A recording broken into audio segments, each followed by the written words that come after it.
Hello, this is a guy who likes fanfiction and is too lazy to read, so here is Murasaki in audio form. Check the description for the links to the author. Chapter 66, Drunk on the Smells of Devil's Moths. It was night, and a storm raged that spun out threads of noise. The house shook, uncertain, yet he slept in the dream's cradle, his face white in the crepuscular gloom of the room, a canvas for the moth. It was a little ink drop on his countenance, with shades pretty and wings steady. For a kiss, his lips parted, and the moth went inside his mouth in search of his heart, its sticky legs bitter like liquid words on his tongue, and down it went along the walls of his throat where pulses of life traveled loud and vibrated clear. Then, with a breath hot, its frail shell was steamed off its body, and it metamorphosed into the devil's pulchrited inside his throat and loosened a streamlet of a poison sweet. The dewdrop burnt, like a sour aperitif, and an ache spread across the expanse of his chakra, framed rigidly in his body. A shudder went, a rippling snake, to his heart, which sent answering pulses in the same intensity, and his Adam's apple pushed out of his neck. He felt the new moth eat towards his skin, which had burst sweat from its pores in pain and pleasure, its poison burning away layers of his flesh that was soft beneath the carapace, human to touch. At last, his alembic spirit, unable to distill the chemical sensations any longer, reflected ache and want upon his countenance, and his brows stirred almost in a frown, but the moth continued to gnaw and nip and hurt him, from the inside, fluttering back to his lips in search of liberation from his cocoon, and in its wake, it left notches deep from which vivid liquid came out. He sat up straight and rid his body of what was real, hand reaching to his throat, fingers hurting his flesh to create this feeling to crush the other one unsuccessful. His left eye blinked out a stream, as though ridding his body of pestilence, and then there was a dawn of moon in his vision, sky clearing to reveal a pearl amidst the dark. His mind was lost in illusions, memories, dreams that assailed him formless now. He was kneeling on the ground, and then he sighed out the winged devil from his mouth, its purple wings a blur in his vision, softer than a kiss on the lips, and it flew away into the world bounded by his crows, their necks escalated from bodies dark, eyes watching him with red focus. They cawed, and he did not have the strength in him to stop them. Their sounds hit him harder than pebbles, and then they diluted to murmurings in the spinney where he sat. He raised his eyes and gazed upon his lord, and he lacked mercy in his eyes, his chair large and sturdy and ornamented. The lord widened his legs and placed his arms on the armrest, comporting himself in the manner befitting a true king. His lord's gaze heavy that the place where his neck extended to his backbone was bowed in a sharp arch. His gaze lowered in playful adoration. His long hair fell in his eyes and touched the sodden ground made of ash, bone, dirt. A canopy of crows sheltered the place, and purple lilies nodded about in the regenerating coppice of grotesque trees. "My child. My sweet child," his lord spoke, and he felt the voice touch his skin like a damp cloth. "Why do you run? Do you doubt my love?" He looked up, raised his head this time, and watched a rosy patch spread across his lord's face and breast. Heedless of his weakness, his lord's body was quiescent, like his crow's, now. A dark fell across his lord's body and the chair he occupied, but he could not get recourse to the sword to end this dream, end the lord, end that memory. Gaudy red jetted from the lord's heart and mapped his body's contours. Then it surged in his direction, a noisome odor in the world that rippled as though it were alive. Vapors from the lord's corpse became sweeter and went into the ground, whose teeth chewed on his remains and spat out. More purple lilies that grew by the dozens about him, beautiful, innocent, full of love, and his lips longed to smile at the sight of them playing like that, in his heart. He widened his eyes, enlarged his vision, and his lord evaporated into many crows that took away a bit of his heart with them, and it was replaced with a grave that was occupied with the seeds of lilies. In that grave they grew, in his heart they cooed. From the crevasse of his lord's resting place, she rose on the tar he had emitted, her body, naked as a babe's, a labyrinth of conflicting whites and fierce reds in the flicker, her hair pomaded into solid ink down her back. She moved with a lusty stalk of predators, flanked by his crow's shadows. She was eerie. His lord had lain with her, and he had come from her womb, covered in blood, wailing. She had come to make trial of his love, which he never did possess, her eyes gleaming in love. Her arms hung loose around her growing belly, as though she carried more of the Lord's seed in her, to birth the incubus that colored his dreams. Her footfalls thudded a horrific rhythm on the ground. Leaves crunched beneath her feet and moonlight slid down her body in silver streams. The sounds she made pierced the quiet, pierced the calm, pierced the spirit into a bone-cold submission, and she reached out to him, and red ran across her lips in awe. She spoke, and her words rested. Things from his heart, I had made you from my heart, my womb. My boy, my sweet boy. You run from her me. Come into my arms. Lay your head against my bosom, and I shall take you into my heart, my soul it aches for your love.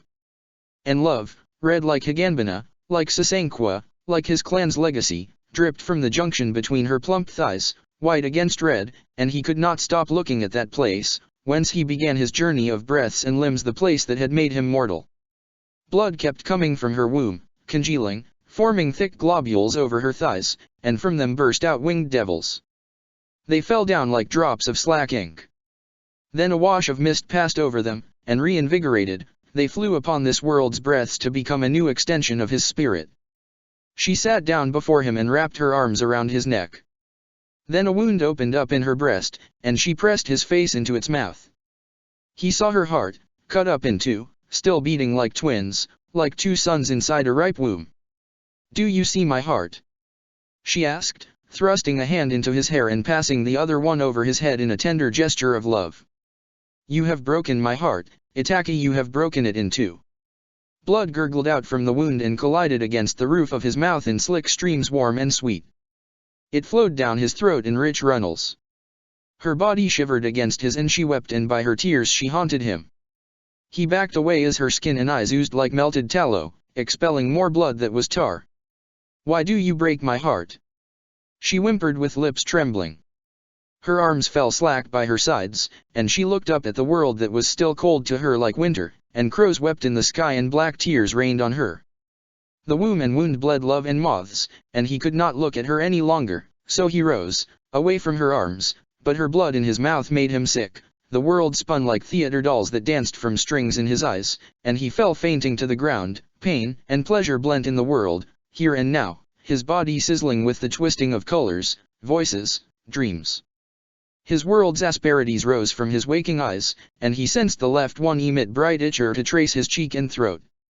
Then the droplets became round, fought against gravity as they clove to the map of tiny openings in his skin, and fell back into the sky, an ocean of his Sharingan's dreams drought in his eyes upon which his lashes trembled to let go. The sky pulled him in its mouth, a beak, opened to devour him whole. The whole world lurched and rattled over his spirit, apparatus of bones.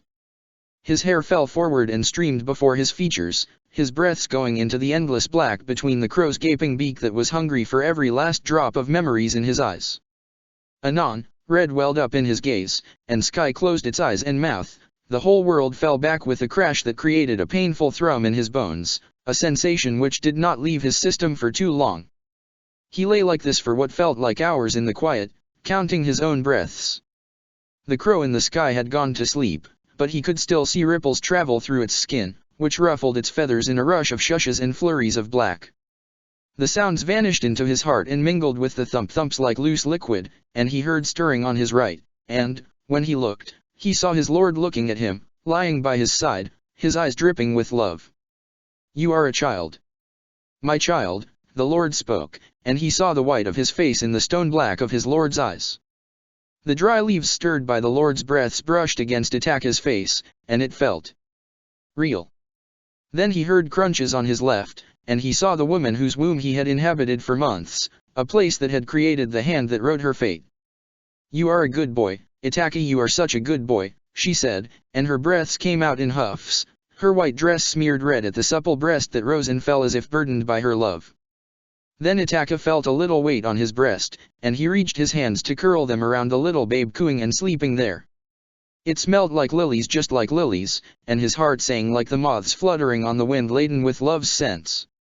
Let it stay here with me, she said, twisted her neck to look at him full in the face, cast him a look that seethed with love. Hair fell across her cheeks, and few strands went into her mouth, from which she bled. Let it, Itaka, let it. She convulsed in his love, weeping again, and her writhing body opened the wound wider in her breast, and she bled some more till her whole dress was red with love. Her limbs twisted uncontrollably till she appeared mad, and her sweaty arms and legs trembled as moths overtook them, of which she was so afraid. They came out from her mouth, eyes, breast much love had the devil filled her with. The babe became heavier and wetter on his breast and pressed his heart down with more love. Itaka strained his neck and saw the right side of his child's face resting on his breast, in the nursing position, red in the bow of his lips, in the white of his skin, in the whites of his eyes, and his heart stepped up the speed and sound of the beats to a frenzied pitch. The whole world became one with his heart when he sat up and drew the child into his arms, into his breast. His child's body had gone cold.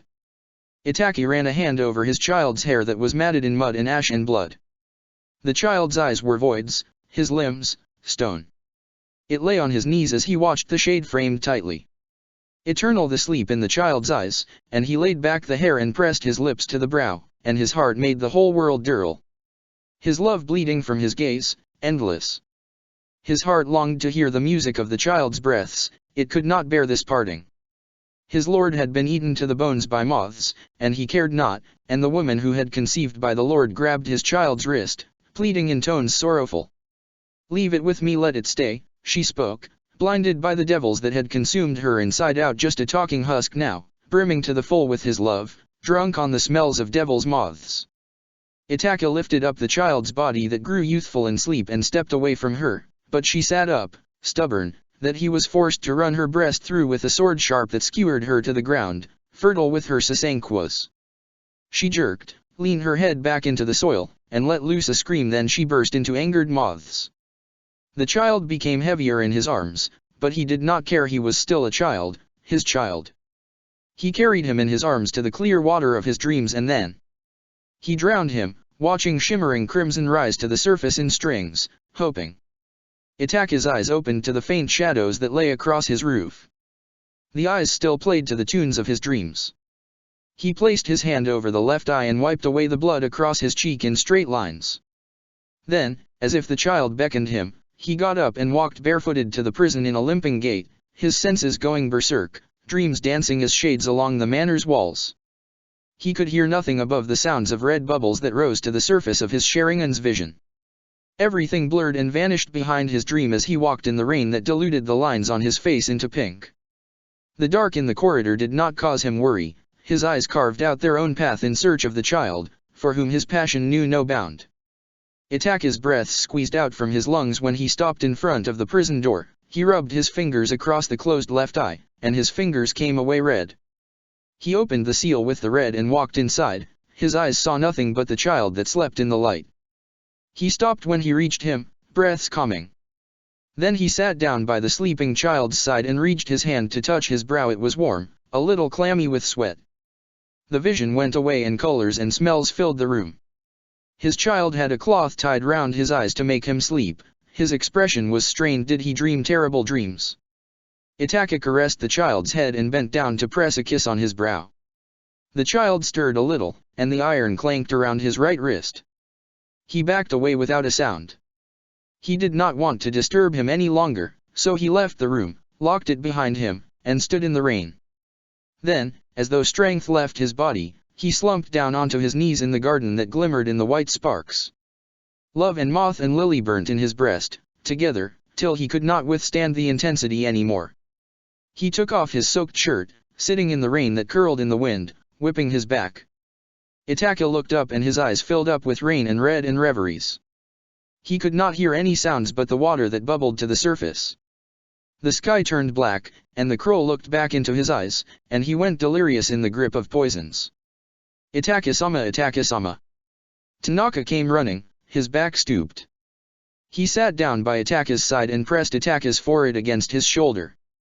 Itaka did not answer, quiet as a moth. Itaka-sama, are you dreaming again? No answer. Let me take you to bed, you're not well. He said in a voice filled with love and patted Itaka's head and back, as though he were his own child.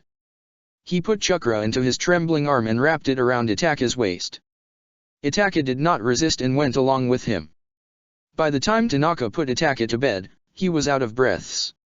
Tanaka puffed and his frail hands trembled, but he sat by Itaka's side as he waited for his fever to cool. When Itaka did not blink and close his eyes, Tanaka passed his hand over his eyes and closed them for him. The whole day went by in thoughts. A dreadful dream with a ripe soil for paranoia, its threshold blossomed with misgivings, but he did not have time. Trouble was brewing, and he had to act before it reached his doorstep. Now, he stood in the evening light again, holding on to the kunao made by the hands of his people, with its tip pointed at the visible green vein in his wrist. Serizawa stood by him, obedient. Kai stood there, too, less obedient and more apprehensive of the head's decision. Yugo stood in front, his face inquisitive. Yu's head was bowed, as though the prospect of blood frightened him. "Are you sure?" Yugo asked, and his eyebrows nearly came together in a frown. Yugo could not say he understood this man Sasuke, his Miko, adored. "You would not be here if I was not."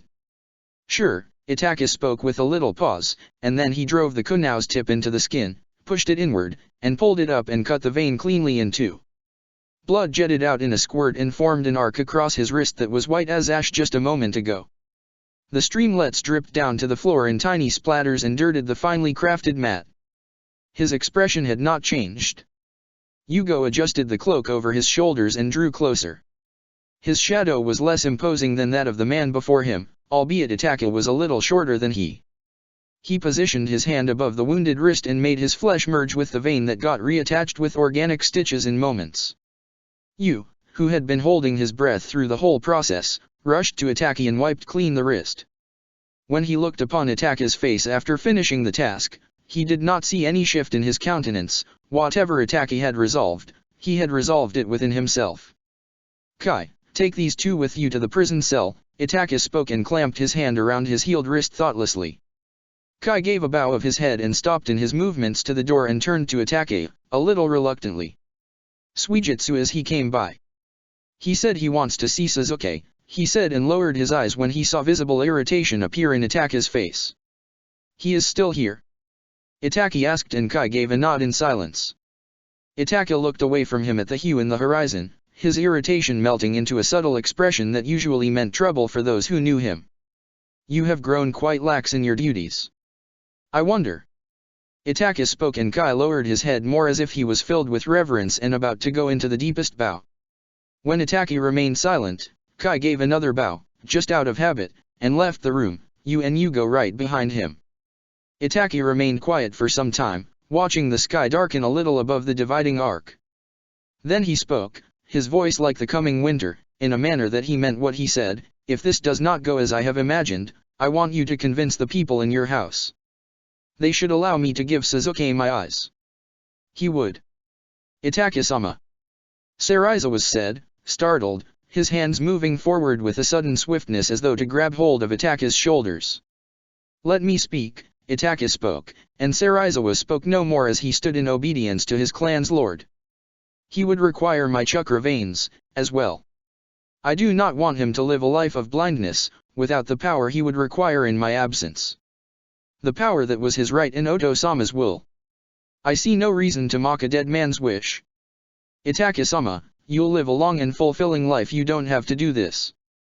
He reasoned, tone affected by emotions, standing inside the shadow Itachi had cast upon him. Itachi looked over his shoulder, and for a fleeting moment, his eyes were without the cold that had become their habit. He looked to the sky again and spoke, his voice a little gentle this time. "I do not want Sasuke to be unhappy and grieve at my grave as he does now. He does not live. He only grieves." He inhaled deeply. "Life is uncertain. Mine even more, but Sasuke's life should never be uncertain. That is what I should ensure as his brother. And his father."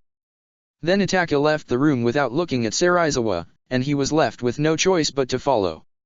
In the prison cell, Sasuke trembled and whimpered. He was completely incoherent in speech, burdened by the fever that attacked his mind. Itachi had asked Kai to take Yugo to his room, along with Suijutsu simply because he had insisted. Itachi wanted the man gone, but he had little patience in him to worry about his tricks for now. Karen stood with Yu in the room's penetrating shadow. The fire had gone out in the hearth, and it was nearly dark outside. Serizawa struggled with the chain around Sasuke's wrist as he sat bowed in thoughtless adoration befitting a worshipper. His body struggled with the shivers that attacked his limbs. He could not sit up. When the chain clanked to the floor, a fire bloomed in Sasuke's eyes. It was something Itachi's mind had anticipated, but he was surprised just the same. Sasuke bumped into Serizawa and lunged at Itachi, his face crazed, dark. Itaka's senses did not register what had happened, eyes bending upon Suzuki's sorrowful face and fury-filled eyes, till Suzuki plunged the kunai into his breast once, twice, thrice. Each stab went all the way through to reach the wall behind him and released a jet of blood in Suzuki's face and a pulse of such pain in his own body. Suzuki's arm swung forward to stab Itaka's breast the fourth time when Serizawa grabbed hold of his wrist and pushed him into the floor. He had snatched the special kunai from Serizawa's waist, a gift from his late brother. "I'll kill you!"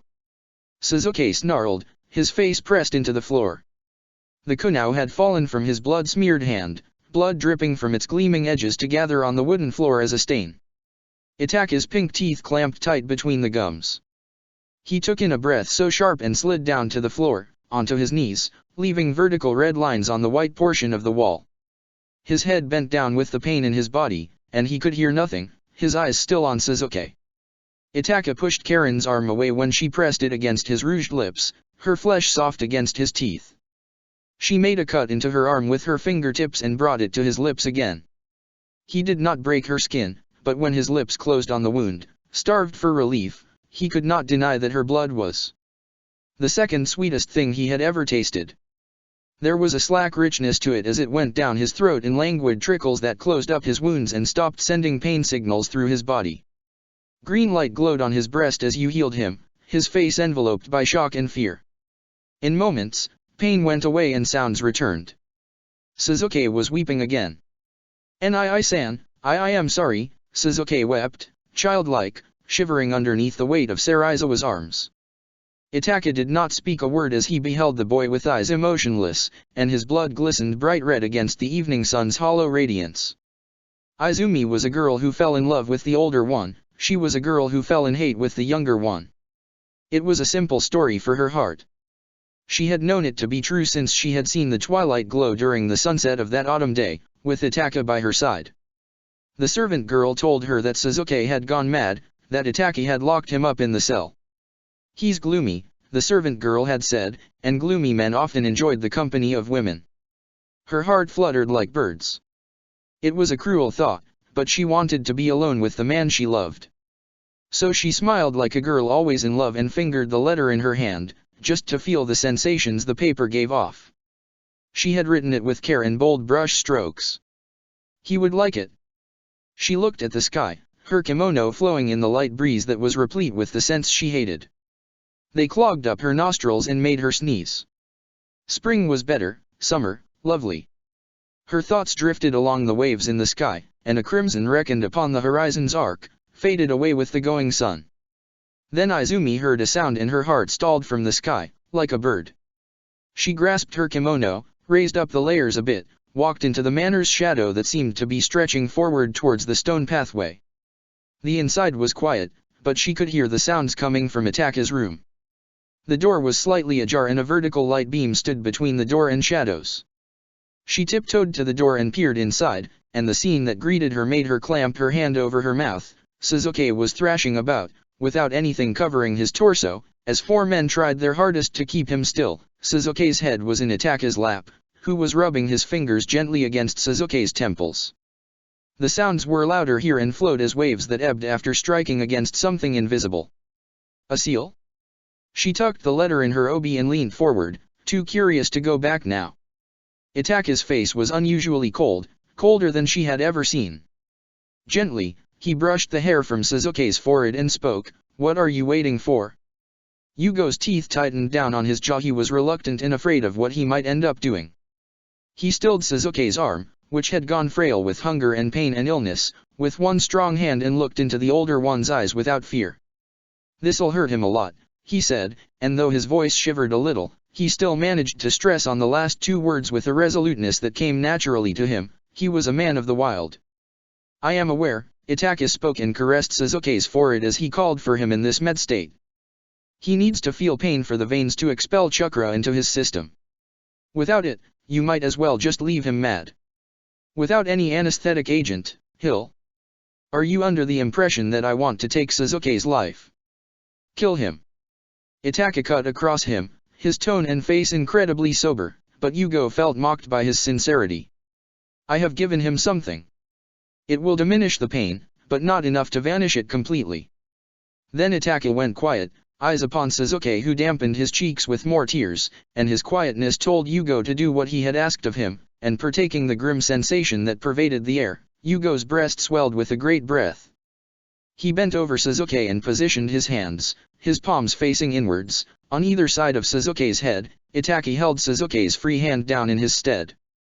Veins wriggled out, and at Yugo's wordless command, their ends tapered off into needle-like points fit for penetration.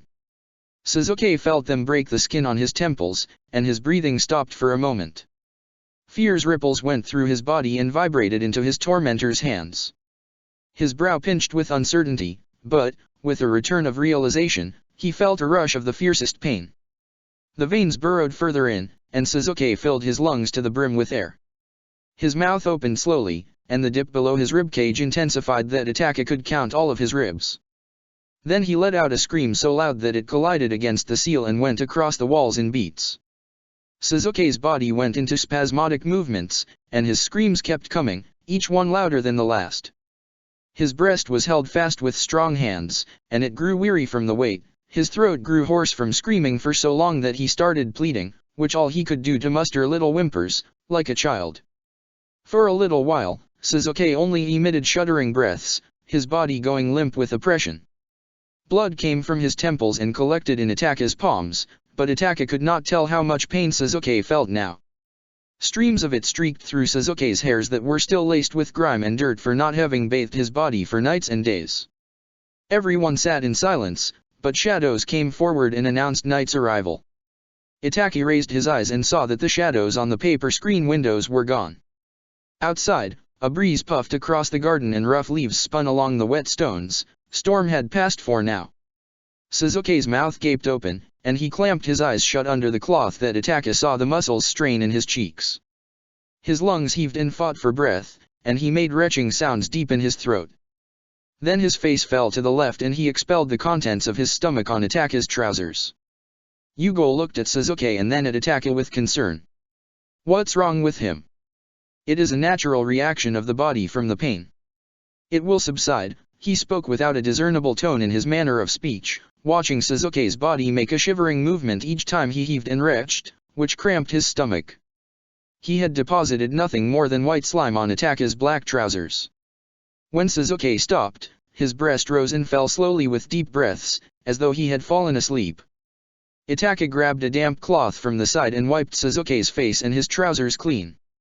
He would have to ask the servants to bathe Suzuki, but perhaps he would clean his hair and face himself. Itaka put the dirty cloth aside and saw Yugo back away with a nod. It was done. He looked down with a different vision and his breast filled with calm. The method had worked, Suzuki's veins were mended. It would take him a few days to heal, he was very weak, but he was in danger no longer. They all rose up, exhausted, and that was when Itaka spoke. "Be seated, Suijitsu." Suijitsu inhaled a quick breath and sat back down. Others left through the door that led to the garden. They were not allowed to march through the house at this time of the night. "Nni-san, you're here?" Suzuki's asked and enclosed Itaka's hand in his and shook it, as though to make sure. "Yes," Itaki answered, and Suijitsu had never heard such gentleness in his voice. He was a strange man. I can't see, Nni-san," he said, eyes bulging out under the cloth. It frightens me." "You'd stay, won't you?" "Yes," Itaka spoke again, and that created a smile of relief and contentment on Suzuki's face, and as though he was a child who had played himself to exhaustion, he fell asleep immediately. Itaka stroked Suzuki's head that deepened his slumber. Moments passed in this activity, and shadows grew thicker. "I do not want you speaking of this before Suzuki." "I forbid it," Itaka spoke, and that slight change in his tone made Suijitsu's skin shiver as the thin hairs stood at attention. Suijitsu gulped down the anxiety that clutched his heart like a clenching steel hand. "Yeah, think big ol' Yugo would shut up about this?" "Don't know, mate." "Yeah, Aveta ask, I'm, too." "Don't go throwing the whole thing on me," he said with a smile, and his right hand gestured for emphasis. "He gave me his word," Itaka spoke, and Suijitsu's smile went away and a look of shock took its place. "He desires Suzuki's well-being, but you want to play games with him. Children's games. That makes him different from you." "Yeah, aren't Bane fair?" Suijitsu said, and he wanted to say more, but Itaka's eyes flashed scarlet. He was not in the mood to talk this out. I would tell Suzuki that he was poisoned during his mission. Hence, his fragile state. That is what you would say to him, as well. Itaka spoke and looked down briefly and returned his eyes to Suijitsu. That is what Yugo would say. That is what Karen would say. That is what everyone would say, for mistakes create troubles and troubles create tragedies. Simple, is it not? Suijitsu gulped and nodded. He did not speak. He had nothing to say to the man who truly made him taste the most exquisite fear. He watched whilst he stroked Suzuki's hair, his other hand delicately laid against Suzuki's right cheek. Do not mention Sakura to him. He does not need to recall every unpleasant business. He spoke and looked down with a strange curiosity in his eyes, which had mellowed his eyes against the chill again. Leave. Suijitsu emitted a loud breath. This was not how he had hoped for this to end, yet he still had things to do. He could still make it work. He said nothing to Itake, rose to his feet, and left from the room. Izumi walked away, too, without another peep. Hours went by and wind grew a little rough. Izumi sat in the guest room by the fire, the letter tucked away in her obi. She wanted to leave, but the letter had compelled the girl in her to stay. That Inrao had also given her a letter for Itake. Not that it was important, but it was a good excuse to stay. She sat bent-legged on the mat, not caring about the ladylike manners in Itake's absence. Smiling, she took out the letter, unfolded it carefully, looked at the writing. Roses faded from her cheeks at the sight of the ugly letters. She could have asked Hana to make them prettier for her. She was a fool. Izumi was still battling her anger when the door opened and Itake stood in the aperture, looming tall. She immediately hid the letter under the makara and sprang to her feet in haste. Why are you here? Itake asked, at which she made a bow to him. A letter, she answered, trembling. What letter? He asked, and she noticed that his tone was a bit harsh. He seemed tired, irritated. From Rao-sama. She kept herself composed and pulled out the scroll from her obi. To her immense satisfaction, he came into the room, closed the door behind him, settled himself down cross-legged by the hearth. Izumi sat down beside Itake and smiled when he took the scroll letter from her hand. She wanted to read the letter, too, but it would have been imposing, so she watched as he unrolled the scroll and read the words in silence. In this failing season, I wish you well, my child. I love you with all my heart, and I forgive you. I will always forgive you. Kami will protect you always. That was all. Itake put the letter down upon the mat, eyes on the flames. Then he leaned forward and placed his elbows on his knees and rested his face in his hands. His back curved and he stayed in this position for several moments of complete silence. Izumi had always seen him look very rigid. This was new for her. Itake-sama, are you? She stopped, hesitant. He made her afraid for some reason, but she mustered a bit of courage and spoke again. Are you alright? I wrote a letter for then nothing came out. Words strangled her throat. She cursed under her breath and that got his attention, and he pulled his hands away, straightened his spine, his back taking the form of a rigid sword, and looked at her in a manner no one would wish to tempt a second time. Yet Izumi was stubborn. She would tell him that she loved him, and no one would stop her, not Suzuki, not anyone. He was not here to snatch her letters away from her. She opened her mouth to speak, but he forestalled her. When did you come into the house? He asked, his manner of speaking a little strange, tempting in a way she did not understand. Half an hour ago. Izumi lied, looking down. No one was here, so I let myself in. I wanted to speak to you. Then she raised her eyes a little and peered at him and his soot-like lashes and the sensation that clouded his eyes. He looked different, but not in a way she wanted. Speak to me of what? Itake asked her another question, his voice a little strained as he looked at her. The moth's essence had stirred in his limbs again, sinister vibrations that roused his flesh. He had taken its poison, out of the need to soothe his nerves, so many times now that even a slight weakness of his spirit made it rise from his gut to fondle his spirit in perverse ways. Now that that woman who enticed his flesh was not here, she would just have to purge, expel it from his body. Izumi sat very close to Itake that she saw a purple vein bulge through the skin of his neck, a thin and long snake. His left eye twitched, and he moved closer till she could see the purple threads spread across his sherry non, like poison. His breath fell across her lips, and it was sweet. "I wrote it for you," she said, her cheeks going red with passion. "For me?" Another question as he gathered a strand of her hair between his fingers. "You enjoy the sensations the thoughts give you from that autumn evening? Strange." Then he rubbed the lock between his fingers as if it fascinated him. Izumi did not answer. He placed his hand just below her neck, his fingertips gliding across her collarbone, never truly touching, and pushed her gently down on the mat. She wanted to resist, but he mesmerized her, all fresh-skinned and beautiful in the fire's light. He bent down and balanced himself by putting his hand on the mat, his other hand busy undoing her obi. This was not how she had imagined it, so sudden and without love. Wait. She ejaculated and took hold of his wrist. He stopped and gazed down at her with a curiosity that was odd for his countenance. "Is this not why you came here? I thought you wanted this union," Itaka spoke, tilting his head a little to the left as though he was seeing her for the first time. "If you do not want." "No, she stopped, and her hand trembled around his now. "Then what do you want?"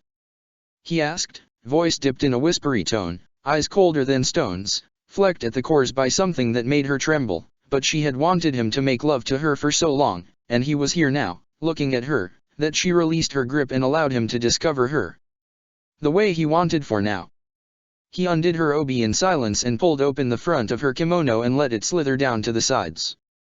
Her breasts were ripe, peaked with heat, sweat dotted her body all over, a map for his gaze.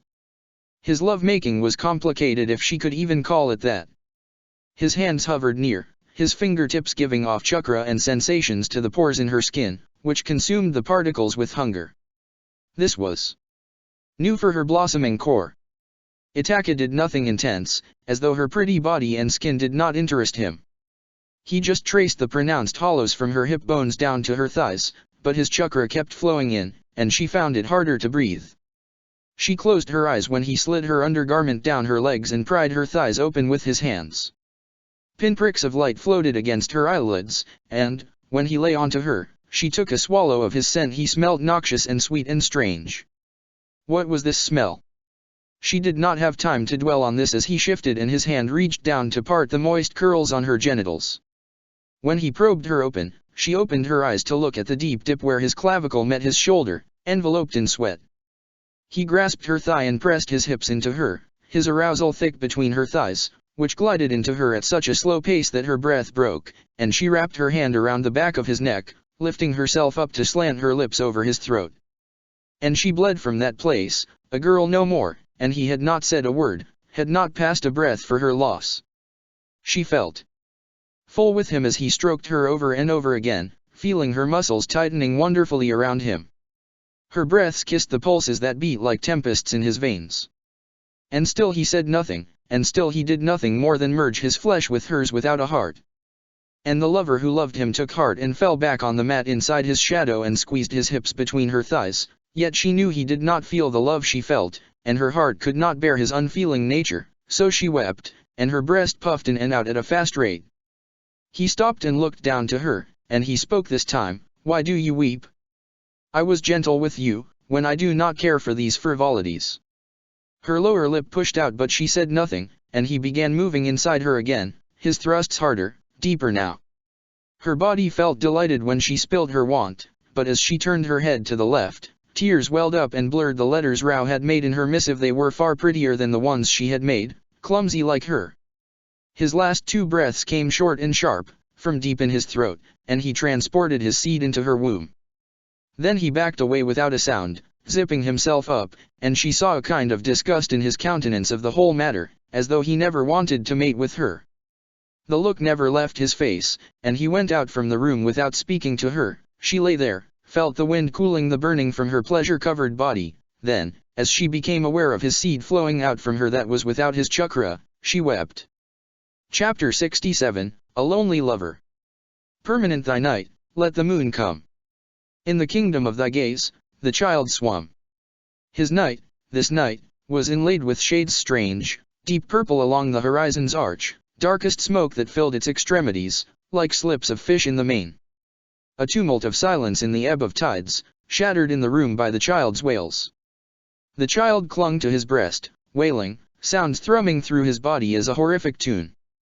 At last, unable to withstand it any longer, he sat up, drew the child into his arms, and patted his head and back, very softly. Yet he would not stop weeping. He caught "can't see," "Nii-san," hurts between great sobs that broke his voice, hiccuped in and out in the most terrible ways. The noises lanced through his heart in the room where the fire in the hearth had gone cold. He sat like this for so long, with the child that trembled and wept in hysterics in his arms, face buried into his breast as though he searched his mother's teeth for comfort, hands grasping his nightshirt in powerful fists. Moments passed by and the dark diluted into lighter bits round the globe in the sky. Then moonlight came and roamed in his room through the night, and by that time, the child had exhausted himself completely. He had not spoken a word of comfort to mollify the child's distress, he never listened to him in that state, so he always let him unleash a tempest of sobs and words that shook his body like the lily's sapling, which stayed uncertain in autumn's breeze, and he stayed uncertain in emotion's storm zephyr from night, full of autumn's love that flowed into his spirit. The child wrapped his plump arms around his neck and wept with excessive severity, as though he had located a new strength in his lungs and vocal cords. The babe was in pain. And he did not know what to do. There was no medicine, no kinjutsu to lessen the ache that flared in his unseeing eyes, from the truth and illusions he had sown into the soil of his dreams. He had grown weary of these nightly episodes, they drained him, made him helpless, caused him great grief. His compeer had gone and drowned himself in death's waters, but he was left behind to pacify a child's burden, which was greater than a man's. His hand reached up, fingers tangling in the child's clammy and matted hair, and he noticed that he had developed a fever again, his skin burnt like fire under his fingers that carried winter's bits at their tips. "Suzuki?" he asked softly, voice lingering between the sobs that came weaker from the child's lips. His small lungs could only work for so long, he had no energy to draw breaths and put them to good use. There was no answer, just a repeat of half-spoken words Itaka could not even understand anymore, so he laid him down on his lap, and immediately, Suzuki pressed his palms into his eyes and grimaced and emitted a string of terror-filled screams that were broken now, his heels digging into Itaka's thigh, back bowing as he jumped, eyes expelling little spurts of burdens that floated as vivid strings down his cheeks. He could not tell the blush apart from the red, lenified by translucent tears that flowed endlessly. He beheld the child writhing and weeping in pain for some more moments that weighed heavier and heavier on his spirit, which rallied against his coming decision, and he did not have it in him any longer to watch him in this state that made his heart ache so much, so he, with a heart heavy, picked up a cup of water from the low table, wounded his finger with the nail of his thumb, and dropped a single drop of his intoxicating blood into the water. The poisons still persisted in his blood and spirit, all for the better, and he gifted this corruption to the babe's spirit, in a vain attempt to ease his own suffering and that of the child's. The drop spread and faded quickly in his gaze. Then he placed his hand under Suzuki's nape and helped him drink it, and, oh, he drank it with relish, smacking his lips together as though it was honeyed milk, quieting down like a lily when it grew motionless in the wake of passing breeze. It had left its breaths on his lips that smiled in love. He viewed his child's calming countenance and breaths, then he kissed his head and placed his hand over his eyes, and Suzuki, in that sweet repose, was content. The pained expression slowly melted away, and a smile, a lovely smile, adorned the red bow of the child's lips that he could not help himself from kissing his brow again. "See? If you close your eyes, it's also dark," he said in a boy's calmer voice, happier than the child, and told Suzuki a story he loved to hear. Often, in the lands to the west, Indra inherited the sage's legacy. It was the place where the god tree sprouted, and a flower bloomed that possessed the first cherry non. You remember that I showed you a scroll about this, don't you? He smiled, and the child smiled, too, in sleep, lips radiant, a shade deeper than Higanbana. The Biju daemons were attracted to that place, and they often gathered there, bewitched, and many hosts died there, too. And whilst he spoke, moonlight took a flight and spread its flurrying garment across this room. For many years it had graced his room's walls in silence that he did not think he had ever known it to leave him be. Now, the child's head lay in his lap, and he, in the flower of his youth, was no less content in the pleasure abounding deep of his dreams. His genjutsu casting eye was open, an attack appeared into the changing hue of his eye with much curiosity. His lips moved and he continued the tale Sasuke loved to hear in his childhood. There, Earth's breaths rose from the fields and he created the means to harness them. It was in his blood. This power. He sowed the fields with his blood and reaped the reward at autumn's peak, its equinox. During the great battle, Earth answered him with chakra breaths, and he turned the tides, drove his foes out, and created our clan there. Sasuke emitted a little breath. He could hear his stories in his sleep, and at this natural gesture, chakra particles rose about him. They dripped from the earth, as though sky held the pull this time, and floated in the air like many shiny fingerlings. Then Itachi looked down again, and this time, he plunged into the ether endless, trapped in the small world of the little one's eyes. When his feet touched the rippling waters in Sasuke's Sharingan, memories rose, nourished by what his eyes felt, heart knew. Spirit saw a mind's world was a toy, and man, its architect, yet he was the architect of Sasuke's dreams, maker of effielts that haunted him, always. There, in the shallow water, his child's bones, flesh, blood trembled. His crows had murdered him last time, so he knelt down and picked him up. Bone by bone, flesh by flesh, blood by blood, till he had the means to make him whole again in the way he wanted. A red cord came from his belly, hooked into the remains he had fished out from the water, which was more clear now, and formed a fluttering membrane round the bleeding bits, little fingers, tiny toes, and itsy-bitsy eyes, heart, and lungs. He was in pretty pieces, flowing from the older one's fingers like womb's water, veins sprung from the membrane and burrowed into the fleshes that were in ruin. The world surrounding him during this blessed conception was in autumn. He sat like this for so long, living through the moments that passed as slowly as seasons in this world, and he watched as defined bits melted away into molten flesh, a less defined form, and merged to become a single clump that put out vibrations to let him know that it was alive and germinating right there in his arms. The cord took from him his spirit and burgeoned roots that poured it into the thing that was the root of his hallowed, perfervid love. The clump, as nights turned into day and back again, grew out limbs and fine features formed on its tiny face. Then it kicked in the water where it was immortal, restless to come out, and when summer's balmy wind simmered on Itachi's back, his pained breaths went into the air's grave. The membrane trembled in his hands and a terrible ache spread inside his belly that possessed nothing to hold a child. Nature had taken his right to birth this child. It was a sorrowful fate that left him vacant there, but he had accepted it, long ago. The caul ruptured, and a viscous mixture of water and blood went down his arms that trembled with an unseen exertion, his breaths coming fast and heavy, sweat pouring from his body in clear streams, skin blushing on the cheeks. Then a sudden calm impregnated his system, as if something had come to pass, and he expelled a solid and long breath of relief. He ripped away the caul's remains, and all that was left in his arms now was a dead babe without breaths. A soft rain descended and washed away the signs of birth from the babe's body that was still like a stone, quiet like a toy, so, compelled by unending adoration, he bent his head down and touched the little petal mouth with his lips and bestowed the sleeping body with his breath. The warm sigh, from Lord's lips, percolated through its body and soul, and in a moment, he saw trembles traveling through the tiny fingers. Then, like a little toy, the babe opened his eyes and beheld the white face of his mother, his brother, his father. He did not know what this thing was, which held him in its arms, and he became very afraid. He wanted to speak, but he did not have the tongue, so he emitted a cry in little coughs, his lungs working with full force to voice his displeasure. He was hungry. Answering his pleas, the big thing rose and ripped away a part of its garment to reveal a flat teat.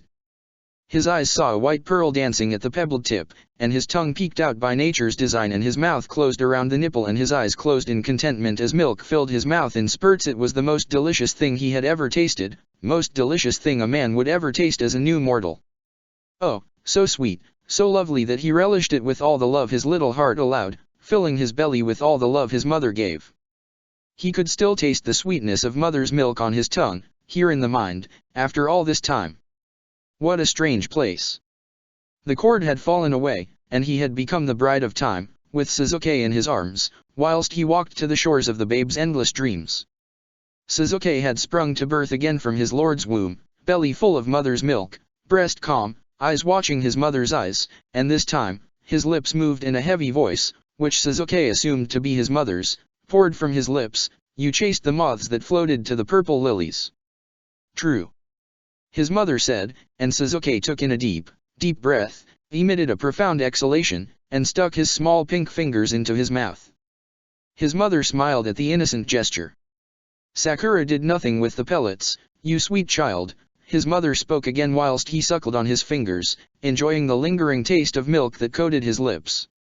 His mother's smile had deepened, and he had never seen a thing as beautiful as his mother. He loved her beauty and her milk, and he saw his whole world in her eyes. With this realization, he took the fingers out of his mouth with a pop and emitted cooing sounds that said that he loved her with all his heart, all the purity it could afford him. There were teeth in his mother's smile, and she bent down and kissed his lips, and her black hair slid as silk against her white throat that fascinated him, so, to satisfy his curiosity, he reached out a plump and uncertain hand, grabbed hold of the strands, and took them into his mouth. The black things did not have any particular taste. But they, unlike her rich milk, possessed a strange texture. This would do. He thought happily, cooing again. She let out a deep and short sound of amusement, and the bulging projection at her throat moved in rhythm with her breath. What was that protruding thing? He thought, nearly beside himself with excitement. His mother was beautiful and peculiar, but he had no time to think and investigate, for he felt sleepy. Soon, the world shrank to a single point in his eyes, and he saw his beautiful mother's, face fade slowly like smoke in his vision, her smile lovely in the light that danced across her lips like fairies, a smile that was vernal on her winter face. He let out a weak sound of protest, for he wanted to know his mother more, but her milk sloshed in his belly, and for the time being, he was content. So he slept before he could hear Danzo speak in glimpses of Minato's house, before he could hear Suijutsu, was he Suijutsu, tell him to run away, before he went hurtling into the fields of lilies, with an agitated heart. Everything vanished in his mind. His mother's words were strong, and he loved her, and he believed her, always. And what were lies to a babe? Just words of love. The child cooed now, in a deep sleep, lips smiling, radiating his features that were the most profound exhibition of beauty that he would ever see, and he had loved the child then, and he had loved him now, and he had loved him always, in the ocean that filled his world with thoughts, wishes, passions. Outside this world, everything moved in autumn. Yet in here, it was spring for Itaka's heart. Then he heard a knock in the world outside, and he looked on his right and left, the child sleeping on the shore of memories that were new for him now, again, then. He retreated, and the bright world went into the dark and merged with it and became night in his room. Sasuke was sleeping, and Itaka moved his hand and closed the boy's genjutsu casting eye. Come in, Karin, Itaka spoke, and took a lock of Sasuke's hair between his fingers and observed it. Karin came into the room, her feet hesitant. She closed the door behind her and stood by the tall set of drawers in obedience. The room was plunged in a deep gray shade, but there was light that radiated about Itaka and Sasuke, from the hearth. The door to the garden was open, and moonlight floated into the room in clear shafts and illuminated Itaka's and Sasuke's figures. The older one was dressed in his umbu uniform. Sit down, he spoke, still busy with Sasuke's hair, and Karin obeyed. She took 3 trembling steps and sat down on the cushion. It was warm here in a comforting manner. He never cuts his hairs in the right manner, Itaka spoke in a tone as though he was speaking to himself. Look, how rough they have become. Uneven, unkempt, unruly. Then he pressed Sasuke's wild hair down with one hand. Karin did not know what to make of it, so she said nothing. The man was very strange. Where is Suijutsu? He asked and looked out to the garden that was dark in the night, his fingers resting against Sasuke's temple. She stopped and cleared her throat. He's waiting with Yugo where you asked him to. At this, Itaka looked at her, and her heart stopped at the sight of intensity contained in his eyes. She could not sense what it was, but his eyes, and the passion contained in them, terrified her spirit. And suddenly he has grown so obedient. He spoke in a way as if this was a question, and a smile blossomed on his lips and showed a hue that resembled the mirage of spring's bride, which was spread on the corpse white of his beautiful face. What a terrifying man! She did not say anything, eyes on Sasuke's face, and she noticed that he looked calmer, tamer than before, in sleep. Did Itaka do something to him? She wanted to ask, words hanging like strung corpses from her tongue, but she did not possess the bravery and courage to challenge the older one in the night of his domain. "I want you to do something," he spoke, and she sat upright with a half bounce, and moved a little to pull out a slip of paper from under the lantern, which was not lit. "It is a Demonicessence Funjutsu seal. A base seal." Itaka turned a little to her, holding the slip between his fingers as delicately as he held his blades, and prompted her to take it from him. She bent forward, still too hesitant to go anywhere near him despite Suzuki's presence, but he was asleep, and she was a lonely lover whilst he slept, all innocent to her worries, and snatched it from his fingers with a jerky movement. The symbol shocked her, and she spoke before she could stop her mouth, "But this is high treason." Itaki interrupted her speech softly, his features cool. "I am aware. I want you make a replica of it, with Suzuki's chakra as the root. The Uchiha chakra is at its peak in these nights when the moon is full and high. The seal will mature quickly like the one on your forehead." His eyes shrank and turned red. "It will protect his mind from intrusions. Even if I am the aggressor," he spoke, and this shocked her even more, and unlike his trained expression, her countenance betrayed her too soon, and he smiled at the honesty of her features. "Are you surprised by my honesty?" he asked, and the chill in his voice went straight through the core of her fear that released waves of tiny trembles in her limbs. "Do you believe this to be so easy? You can tell the child what I told you, word for word, yet it will not change a thing. For you. Oh, you are a naive girl. You assume that things would proceed on with ease, but life is uncertain. You can put yours in the tightest fist of your hand, but what of others? You can only put so much inside your fist." And then he said nothing, but when his words ended on a whisper, her spirit was a place that had taken all of her fear into its substance, and now it mirrored the fears that resided in her mortal frame since her conception. "Get it done," he commanded, and carefully settled Suzuki's head on the futon and left the room with a horrific aura about him, and when she could sense his presence in the house no longer, she let out a little moan of anguish. Night was still young and dark, like his heart, still mysterious and direful, like his spirit, and still beautiful and perfect, like he was. She looked at him, his application scroll in her hand, and she did not know how to answer him. He was quiet and threatening, a combination that was his manner of conduct. "The daimyo's councilman would come soon, and you want to leave now, why?" Tsunade asked, looking at Itaka's eyes that set off vibrations in her heart. She had really begun to resent him, but she resented Danzo more. Oh, how hard life could be sometimes. "It is a personal matter, and I have not taken a leave in so long. It is only fair." Itaka spoke in a voice that did not hide his authoritative demeanor all that well. Kami, she abhorred his bearing that blurred the lines between threatening, cunning, and passionate in diabolical ways. "Fair," she repeated in annoyance, and an angry smile diffused into blotchy colors across her cheeks. She did not look to him, for he always looked predatory in the night's darkness, and took out the wooden pen from the ink bottle. Then she scribbled a few lines that accepted his request. When she was done, she put the pen back into the bottle and let the ink dry on the scroll. The silence in the room made her uneasy. "You won't be able to shield Suzuki forever," she began, and reached for the sake cup to calm her nerves. "The councilman won't back down without an inquiry. I wanted you to know that. Who created the tunnels around the village?" He waylaid her, quite suddenly, and surprise was apparent on her face in the full moon's light. She took a hasty sip, a hue concentrating across her cheeks in a clearer red shade. "They were built in the wartime, after Tobira Masama's era, right about the time Root was created," she spoke, took 2 noisy sips, and put the cup down. "Why do you ask?" And he smiled at her question. "No particular reason," he almost whispered, his eyes on the scroll. "The ink has dried." She looked down at his comment and licked her lips to savor the taste of sake, a thoughtless action. She rolled up the scroll and held it out to him. He took it from her hand, a question apparent on his lips. "Did Sakura learn sensing to keep a track of Yamato's pellets?" he asked, and took the scroll from her hand.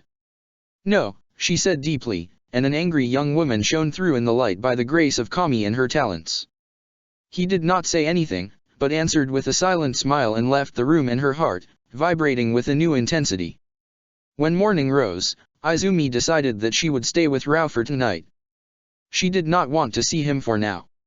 She was quite tender between the legs, and albeit that tight channel ached for him to fill her up, she was more thoughtful and reasonable than her genitals.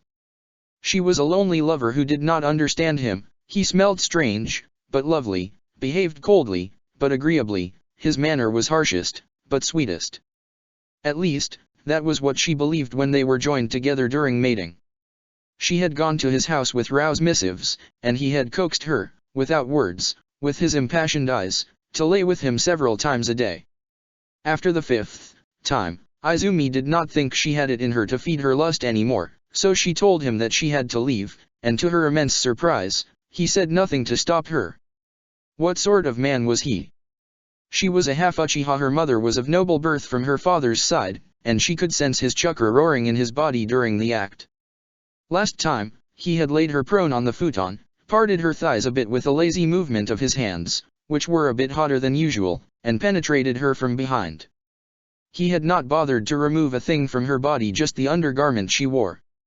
The want of a deep conjoining made him impatient, she assumed. Her lower body rocked with his strokes, and she felt so pleased at their union that the thoughts of love always left her mind with the trembles he excited in her. A smile appeared and retreated about her lips, and her vision focused on the vein that swelled purple in his wrist. She did not make much of it, mulling as her release was imminent, and when she experienced signs of his impending ejaculation, she did not sense his chakra, at all. And that filled her with sadness again. He had told her that this pleasure was a temporary food for the body, not spirit, and she did not know how to compel him to rethink this matter. He swayed between controlled cool and harsh passions by turns, and she did not understand how to conquer him and make him hers. She grimaced, sitting by Rao's side in the library. It was smaller than the one in Itaka's house, but his house was bigger than this one, after all. The coals popped in the hearth, but her focused thoughts went to him again. He was beautiful, and the weight of his body on hers was lovely, his presence inside her body, lovelier. He smelled like the sweetest of perfumes when he mated with her, released sweat that possessed a concentrated smell of something that was enticing. His eyes cradled microscopic models of a sublime dusk, almost purple, and where his long throat merged organically with the shoulder, his skin shook in the subtlest of ways, tiny veins springing up with the hues that possessed his eyes like devil's spirits. She closed her eyes and remembered him some more. Why did he not love her? A frown invaded her brow and stayed there this time. Suzuki. He was recovering and her beloved was pulling away from her. She felt helpless, very hopeless. Itaka-sama doesn't want an heir? She asked, not caring of etiquettes this time. Rao closed the book and looked at her and her temper. She smiled. Itaki expects Suzuki, his son, to recover. Rao spoke and picked up another book from the cabinet. He does not want anyone else to have his legacy, but he will change. He has to. Then she said nothing, and Izumi grew even sadder than before. Outside, wind rose with the dipping sun. This would be a colder night. The horizon had turned a soft red, and mountains appeared taller and menacing in the dark that came from their midst. The Valley of Lilies must have been enveloped in a make-believe night. Young elders are growing restless about that Torin business, probably Kiryu, but you are leaving? Nomura asked, and he spoke as firmly and deeply as always, his countenance set in an expression that caused Itaka to feel minor irritation. A personal matter. You need not worry yourself, Itaki answered, and his gaze went back to the horizon again that was vivid like a Teu's kimono, now deep red and beautiful. You have grown insouciant in conduct, a welcoming change, he spoke, and a smile went across his sober face. I will watch over Suzuki whilst you are gone. He stood up, and his garments unfurled like the smooth movements of crystal-clear waves. Suzuki is protected. You should worry about your... Oh, hush, you rude boy. Time has taught you to train your tongue, yet it has taught you no manners. Nomura cut across him, and his mouth moved harshly as though he desired to scold him more, but he softened his face. I am fond of Suzuki. Such a poor boy left to survive at your whims. You never let him live. Nomura's gaze probed his face, and it was cooler than he remembered. When Itaka said nothing, he continued, you hide your worries behind this mask so well that it betrays you. You would not have seen that you were in the wrong had it not been for the boy. His absence terrifies you. Otherwise, You are cold as winter to the boy you claimed to love so much. I was never in the wrong, Itaka spoke and stood up, meeting Nomura's gaze with as much severity as he could manage, but Nomura had more to spare. He smiled, a meaningful smile that lacked forgiveness, and matched Itaka's cooled wrath.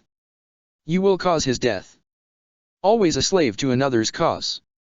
Oh, you pitiful little boy, and with that, he left the sitting room. Itaka greatly resented this man. Night came faster than he had hoped, but Karen's progress with the seal surprised him, in a pleasant manner. You made it so soon. How? Itaki asked, and she smiled weakly. She had lost quite a bit of her girlish enthusiasm since yesterday.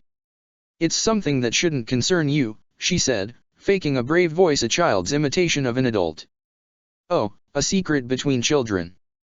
He spoke, amusement filling his voice. He did not press her any more on the matter and gestured her to take her leave. He sat in silence by his sleeping brother's side and watched as the seal matured and faded away in his red vision. Hours went by, and he could not see it rippling like the slimy remains of a call upon Suzuki's face anymore. He looked at the sky and the moon that beckoned his thoughts to come forth. The essence was placed under Minato's care. This was not a secret, but he never knew that Danzo's influence made Minato a Hokage in Hayashi, his advisor. This matter was strange. What did Danzo accomplish with the Byakugans and the payment? Did Minato have something to do with the Tulip Squad, as Suzuki was interested in the mist affair? He looked down at Suzuki and stroked his hair. You wild, disobedient child. What games have you been playing? He asked, but Suzuki did not answer. He had not probed his mind too deeply. Memories were fragile, delicate, connected like crisscrossing webs in the mind. One wrong pull would have shattered Suzuki's mind, body, spirit, and he did not have the heart to commit that unforgivable a sin. Suzuki's mind would have battled it out against his to the last memory, armed with a chakra that was the greatest adversary to his own, a force that lay far beyond the older one's control. Itaka could only pick at that which he was intimate with. A little win and loss? He could live with it. For now. I will ask Tanaka to cut your hair. The right way, he spoke, bent down, pressed a kiss to his brow, and then he left his room and Suzuki inside the comforting glow from the fireplace. He did not want to leave, but he had to. He had no choice. He went to Suzuki's room one last time to check upon Kirin. It was sleeping in its prison, too. When he stepped outside, a cold wind and Kai greeted him. He had the same unassuming expression printed on his face, though he had more than questions on his person, this time a missive with a Higanbana symbol. Itaka took it from his hand, but the contents displeased him greatly. He burnt the letter with a pronounced frown on his face. It took him a good moment to control his temper. He turned to Kai when Sarizawa came into his vision from the left. It was time to leave. I have instructed Tanaka and you to watch over Suzuki. I advise you to do the same. Do not disappoint me like last time, Itaka spoke, and lingering traces of color gathered into a blush on Kai's cheeks. Let Nomura come by if he wishes. He is a bothersome man. Kai nodded. Where are you going? When will you return? He asked, with great concern, and a harder expression caused the color to fly from Itaka's face. His questions did not please him. You ask many questions, Itaka spoke, and his countenance showed a customary, deep-seated indifference that always wounded Kai's pride and heart. He did not speak any more and left with Sarizawa in silence. The night was cold, like Itaka, always. When night deepened in the cradle of Dark's arms, enticed by its vulgar flesh, a man stole into Suzuki's room. He had made sure that Suzuki was alone. Like a specter who had come to haunt the child's dreams, he came to liberate the older one of his burdens. The specter sat down and opened the genjutsu eye, but the child, even in his dreams, was wary. He knew that this touch was foreign. This was not his mother with a protruding thing at her throat, so he fidgeted and struggled, but his sleep was too deep to grant him liberation into the land of consciousness, and that prompted the man to press his knee into his ribs in an attempt to still him. He had to see the thoughts of this wicked boy.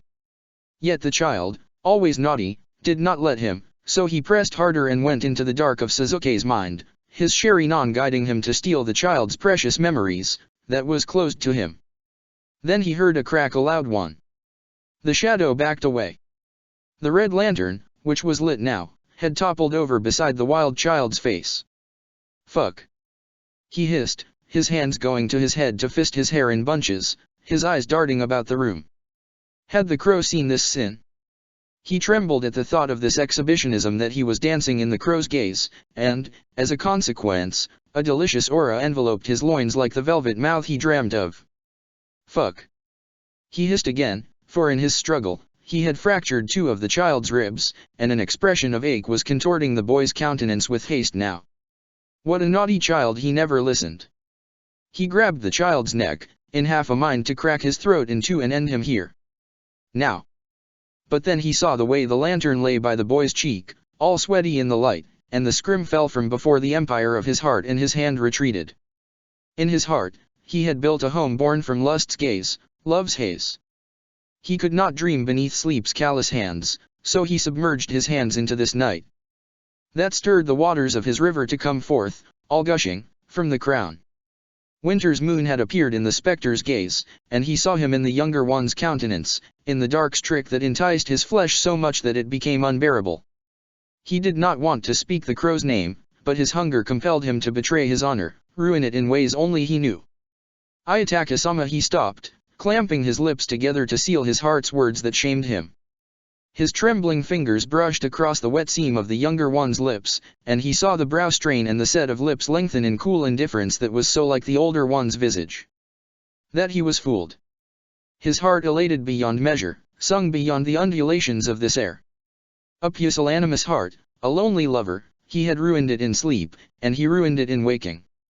It bent his body against his reason, and his breaths went in gasps from his lips, stirring the younger one in sleep, hot like puffs of steam from a charade suffused breath. Then, right there on the bow of the child's lips, he brushed an unchanged ast kiss. Creak creak crickety creak, the house spoke, too, as if in admonishment, and the sounds penetrated his limbs in a horrific manner. Oh, the sweetness of rose that stood as dews upon this child's lips was noisome, it repelled his senses that he backed away with a violent jerk, wiping his mouth clean of the filth that pervaded his senses fully. Then he sprang to his feet and moved back, and the mantle of illusion slipped away to reveal Suzuki. He had made a mistake. His eyes, blooming like an intoxicated sky, released anger and expelled wish that was wound about his heated loins, and he fled out from the room with a heart broken. Chapter 68, A Child in the Cradle. Night sibilant, existing in supplication, dancing to the moonchild's whims, beckoned him thither. That was the core of his spirit, his heart. Here it converged, melded, blent into his world, a child in the cradle created from the smoke arms of memories. He opened his eyes and woke up into the world without color, sapped of its nature in his mind, but there, right there, on the world's edge she stood, beautiful in the moon that had thrown down its umbilical cord that had gone into her belly, and she had become the progenitor of his world forever, always. He rose up, breaths passing from his lips as though they were his first, and stood in a field vast and white, as far as the eyes could see. Her kimono, vivid, rose and fell upon the breaths this world womb had trapped inside its walls. A brush stroke, layers swept the canvas, spilling red from the underside, a painter's artistry. He was in awe. In her arms lay his salvation, in her breast, his joy, so he ran into the fields, sure of foot, eager to press himself against her bosom and forget it all. The more he drew near, the more he saw, color coming from the deep of her breast and womb, red, oh, so red, her joy and love. She bled with his love, arms extended towards him, hands cupped in prayer, a smile appearing on her mouth. He did not care as the color floated out from her and splattered on the swaying grass and granted them color. The fields in his wake turned gaudy, showy with the love that came from his breast, enraptured by the sight of her in his eyes. He had not seen her in so long. Yet she was not hazy here, no, clear and beautiful in the mind's nexus, a morning dew that hung from the strings of his cobwebs, forever inert, forever lovely for him, a butterfly that had forgotten its flight in this grave that floated, a gossamer from the endlessness of this landscape. Anon, a paradox, this would come to an end with his last breath, and, here, the Lord's mother would stay, eternal, a haunting melody. Yet that was not in his mind, she was in his mind. A morning dew? A red sasanqua? Why did it matter? She was here, and now was what mattered. His feet charted their own course towards the red-streaked combers that rose from her kimono, a tumult of surges that broke from the banks of his dreams river. She was a mirage that had merged with his hope and become real, very real. He smiled, dimpling, watching as she went down on her knees to receive him into her arms. When he crashed against her breast, she pressed him into her heart, and a smell of sandalwood invaded his senses completely. It came from her hair, bone, and skin, spirit. She was a perfume of sensations, a sublime fairy, and he was ensorcelled. "Oka-san, where did you go?" he asked and burrowed his face into her breast. He could not feel the wetness of love she expelled from her bosom. "I was right here, awaiting Ataka's return," she spoke in a voice soft, her speech more eloquent than he thought her capable of, her fingers going into his hair. "He has not come. I have been waiting." Waiting. He breathed in deep and hard the scent from her body. It was soothing, enchanting, intoxicating, fumes of a mother's love. Then he grasped the flesh of her bosom through the fine fabric and sniffled. He loved her. Was that not enough? "Oka-san," he began, steadying his uncertain breaths, "you don't love me?" His heart had become violent in grief, a child's grief. She let out a laugh so sweet that he could almost smell her breaths in her sounds. Oh, so sweet, this melody of his memory's love. "I love you, Suzuki," she said, girl-like he remembered her, and pressed him harder into her breast. His eyes fluttered close, and he listened to the music from her heart that sung for him and him only. She was alive? Of course she was. He frowned. He had become naughty. He had to control his wayward thoughts. "Little boy child, your heart grows wild," she whispered, running her fingers across his rosy cheeks. Then she took out a red pinwheel from her sleeve, and his heart grew sadder at the sight of it. She made them for Atake, often. It spun in the windless wind, colors floating from its edges, steeping the world of black and white tints in a hue of red sasanqua. "Oka-san, I caught one for you," he exclaimed and produced an autumn moth from his pocket. Fear danced through her expression, and she dropped the pinwheel from her hand going to her bosom. "Suzuki," she gasped, frightened, "you know they frighten me. Why do you frighten your mother?" And her eyes grew misty, and she settled her other hand on her bosom, too, weeping, and tears dressed her eyes, shining. "I sorry," Suzuki mumbled, let go of the moth that fluttered in the wind with a strange power, and settled himself on her lap. "I forgive you," she said, grief vanishing from her ruddy face in suddenness, and smiled, and the horizon was blushing behind her, it was drunk on the shades from her flesh. Then she sang, and her songs vibrated in the air, in his heart, and on her face the moth located its perch. It went into her mouth, and she chewed on it with relish, her lips stretching in a smile, and he just sat there, watching. When she was finished, she ran her tongue across her lips slowly, as if to enjoy the taste that persisted there, coating them red, like rouge like blood. Then she bent down and kissed him on the mouth, and he smiled when he felt the wetness of her rose lips, assured that she loved him, too. "You never have to forgive me," Mikoto spoke, and her voice was not that of a woman's any longer, it was deep, yet sweet, and its seduction was fierce, its love, fiercer. She gazed up at the moon that became brighter, and the cord in her belly wriggled as though it were alive, and she was at the receiving end of its nourishments, a toy in Moon's hands. "My son. My child," she spoke in the same manner, the rhythm and inflection of her voice sublime, perfect. She pressed her fingertips to her lips and wiped away the shade, and her translucent skin fell away with the motions of her hand to reveal a winter's skin so white that the hair that framed the throat was just like ink. The moonlight sluiced down his mother and she grew whiter, and her breast lost the softness and became hard. The scene held Suzuki rapt, and he stared, unblinking. His mother had become very beautiful, perfect, and there was no one like her in the whole world, and the thought brought truest joy to his heart that he smiled, cheeks glowing with the brightest red of love. "Nii-sama Oka-san," he exclaimed, breathless, heart helpless, spirit restless. Oh, how he loved her, and she, him. Her richer eyelashes, rimming the quiet martyrs in her eyes, cradled the morning dew that fell away when she blinked, and she was lost. His mother was lost in this mother, this love. "My son. My child," she spoke, and a devil's murmurings became the tongue of his mother, permeated it like winter's rot, till she became the devil, for the devil's love was supreme, his kiss, a festering dream that was this child's first breath. She picked up the pinwheel and unfolded and folded the paper differently. It was an origami of a crane now, and he clapped in happiness. His mother knew how to make him happy. Then she traced his cheek with the back of her fingers, a touch so tender that his heart fluttered, enraptured by his mother's lord's love. Blood rose to his skin, and happiness suffused his face with livelier hues.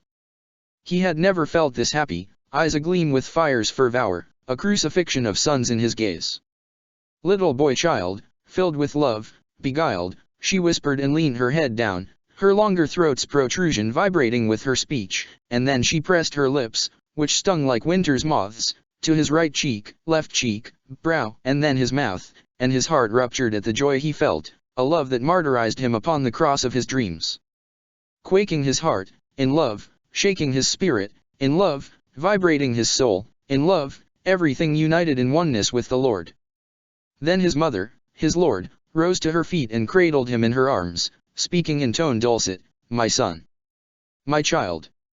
You are the greatest gift Kami and they gave to me, and I will love you. Always."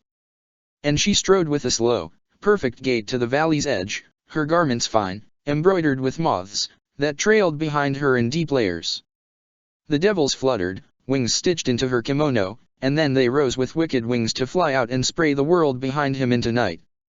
And from the night, his last mother gave chase to this mother, running through the fields where the devils festered in frenzy, her garments drenched red in the last rays of autumn's sun when she had conceived him, but this mother did not stop, languidly she moved and dark feathers grew out from her pores in luxuriant plumes. Many came out that they cushioned his cheek, and he was not afraid. She pulled out the arm, overtaken by the new growth, from the long sleeve and pressed the calloused hand to his back, and tender was its touch even in this state. The kimono fell away to her waist from one side, and he regarded, from over her shoulder, the rich plumage that covered the smooth bend of her back. He was fascinated, and he watched his last mother's chase through the rich red fields in desperation till the flurry of plumes obscured her vision and she fell down on the ground, weeping, yet he could not hear her. The moths enveloped her fully, and, beneath them, she wriggled in fright. He closed his eyes, for his last mother made him afraid, and pressed his brow against this new mother's shoulder, who loved him with touches tender, songs sweeter, kisses lighter. She was his world, her heart, his domain, and she stopped at the end, looked at him with silent eyes that dripped with fondness. "What do you see?" she asked, her long-nailed fingers lifting his chin, her mouth smiling beautifully, behind her back, wings unfurling like black shades, instruments of devil's flight. And he looked down and saw nothing but moths and lilies in his heart's garth, his last mother forgotten. "Moths and lilies," he answered and smiled when his mother smiled, for she liked the answer he knew, for she kissed him again, smelling sweeter than sandalwood. "Good boy child," she spoke, lips moving against the skin of his brow, "my child." And he smiled, and then he wept when the dream went away amidst the murder of crows. Her scent lingered in his nose, a memory, a faint trace of sandalwood in a sea of moths. Karen heard whimpers from Ataka's room, and she rushed inside. His futon was empty, and the room was dark. She looked around and found Suzuki sitting in the corner, head leaning against the wall. "Okasan, oh Okasan," he wept and trembled, eyes revealing Sherry Nons in distress. "Suzuki," she said, sat down, and crawled to him, afraid that he might hurt himself in this state, but he was dreaming of his mother, eyes wide open. Out in the forest inlaid with dews, she traversed the foliage. It was early morning, and night's tricks still affected her vision, fog floated along the grass as easily as droplets of rain. It was cold, but she had pumped enough chakra into her legs to fight and win this battle. She stopped by a purple lily upon which a moth so rare crawled. She bent down and trapped it between her hands, a kind prison. Its wings trembled against the layer of sweat on her palms. She heard rustling behind her and turned around. It was Rio. He had been an apt pupil since his assignment in her medic team, and he learned things fast, faster than she had from Tsunade. And when he would reach his goal, she would leave her post for him. The thought filled her with grief, but she changed her expression as he approached her, his face almost childlike in the new lights. He was only 4 and 10 years of age, after all. "You're catching moths again, Sakura-san. I thought they bored you?" Rio asked, running his hand through his hair, streaked with sunlight. "No, She stopped and pulled her hands apart and watched as the moth climbed the air currents to rise up. It was almost black. It's a rare one, never seen it before. It's just a moth, he said, smiling. It's the sumi moth, she said and leaned her head back to stare up at the pliant branch it had settled on to escape the sudden harshness of wind. It changed its color not that long ago. I don't understand, he asked, trickiness apparent in the deep black of his eyes. Sakura breathed in deeply, filling her lungs with winter's traces. Not all pink moths remain pink. Once every autumn, one moth survives the mating season with the purple moths. It's born with the ability to change colors. It's pink when autumn starts, red when winter begins, and black when it reaches its peak. Sometimes, it changes color at its end. I don't understand why it's turned black so soon. Strange. Ryo smiled, clamping his lips. He appeared on the verge of laughter. She frowned. You might want to take notes, Ryo-kun, she huffed and folded her arms. Her students were very non-serious to learn of poisons. I'm not playing round with the autumn moths, he said, looking almost shocked. They're crazy poisonous these days. I've heard that one sat on a medic's arm, and he kicked the sage's bucket in seconds. Poor bastard. Don't be silly. Yes, its poison can kill you fast, but it's almost impossible to get the potent one. I can never tell which one's the right one after their mating. That poison's only present in its glands. The sting from the spurs happens very rarely, she said and knelt down by a cluster of purple lilies. Their mouths were closed in slumber, they only opened when kissed by the moonlight. He should have worn gloves. Exposing your skin to the spurs on the moth's legs can cause fever and bleeding. Death from its spurs is a story made up by medics who run away from learning about poisons. Medics like you. Sweet Kami, it can happen. He looked up and down the area, trying to locate a moth with purple wings and fake black eyes that changed color in danger, often. No one's ever died from being stung by an autumn moth. Quit fooling around and help me look, she said, placing her hands on her thighs. Do I have to? It's not even night. He protested and huffed out a sigh. It floated in the air like a distorted cloud of smoke. It's early morning, and the sumi moth's here. The devil's moth likes to mate with it. It might be around here, she said, voice fading in morning's melodies, but she could not see the moth anywhere. I can't see one anywhere, he said, sat down, and moved the lilies about. They usually hid under the closed petals of lilies in the morning. Never mind, I found one. Get the black one and bring it to my office, she said whilst she trapped a purple moth in a jar.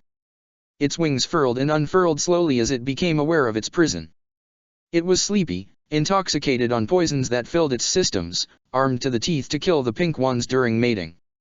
When it sensed danger, make-believe eyes upon its wings turned red. It had armed its spurs with poison now. Why do you need that one? He asked, turning around to come into the tree's shadows. They spoke in grief. Autumn had sapped them of their luster and energy. She did not say anything for a span of a few seconds. Then she drew in a loud breath and shoved the jar into her pocket. I need to know why it can survive this evil moth's poison, she said, her voice dipping low. Is it only cause it's what?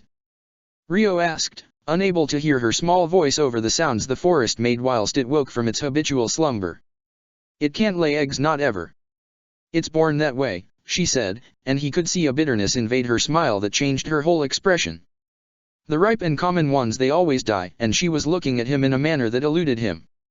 Bring it to my office, she said and made to start towards the boughs that twisted low, like a net, between the leaning trees, shadows skipping across her cheeks in haste. Wait, Sakura-san. He called out suddenly, and she stopped and turned around. I came here to give you this. What's this? She asked as he pulled out a scroll from his pocket. It's a letter from Itaka-sama, Ryo said and saw her eyes change again, mantled by a curious wariness that was hard to miss. He told me to give you this. It says that you're using 2 posts. You can't do that. Your original appointment was with Suzuki-sama. You gotta get approval from and Tsunade-sama to become an umbu. Her heart stopped and started. Could it be? Could she really? She took the scroll from his hand and left the forest's cradle for Tsunade's office. It was now or never. But that's my final word, she cut across her, angry, cheeks red. It did not seem as though she wanted to listen to her pleas. She breathed in deeply, focusing her senses on her mentor's countenance that had not changed one bit.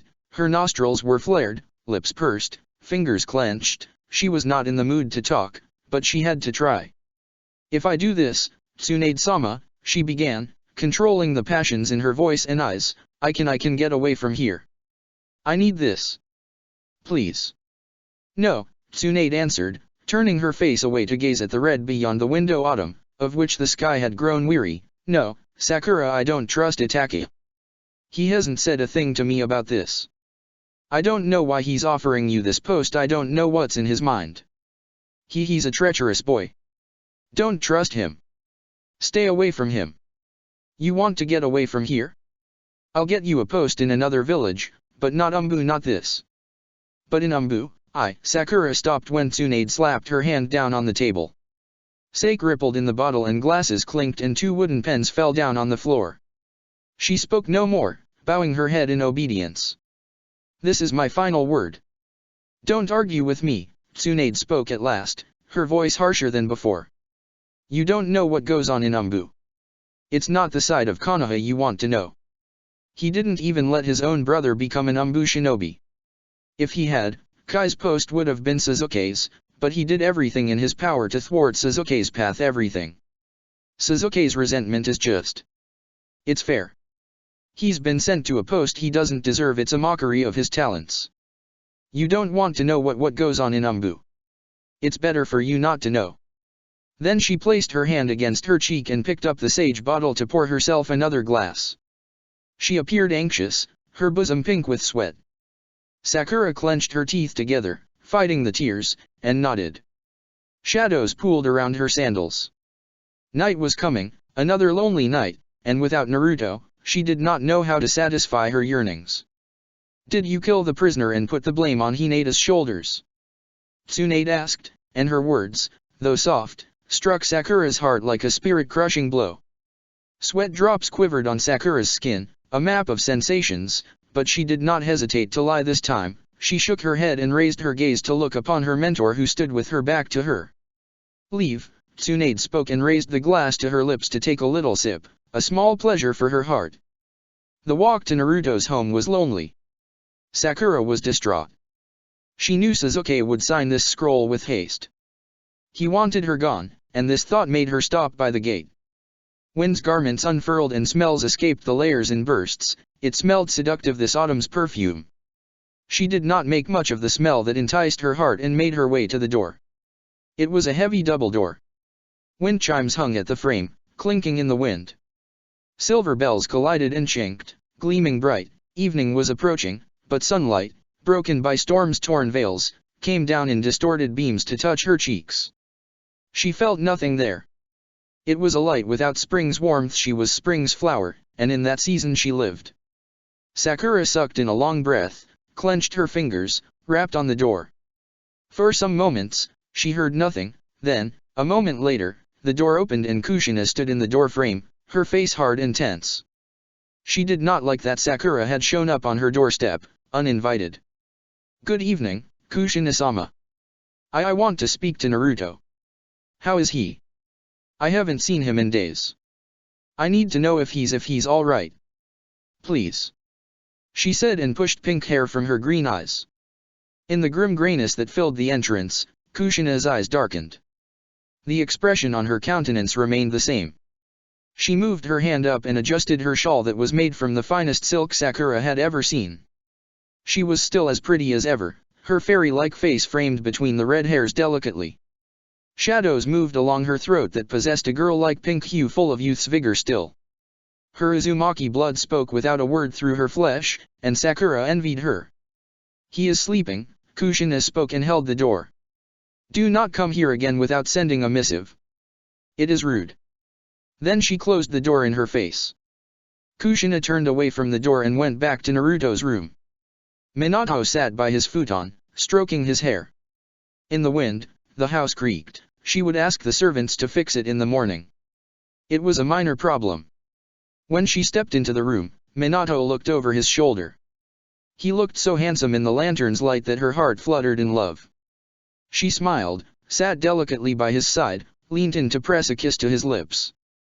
A smile swept across his face, and the skin around his blue eyes softened. "Who was it?" he asked, eyes on Kushina's hand as she clasped his hand in her own.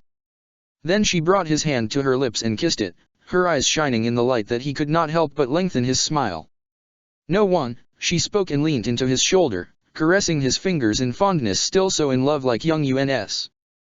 Moments passed, and they sat looking at Naruto, who slept peacefully through the night, not knowing how he filled their hearts with relief, with love. He was the greatest gift they had given each other.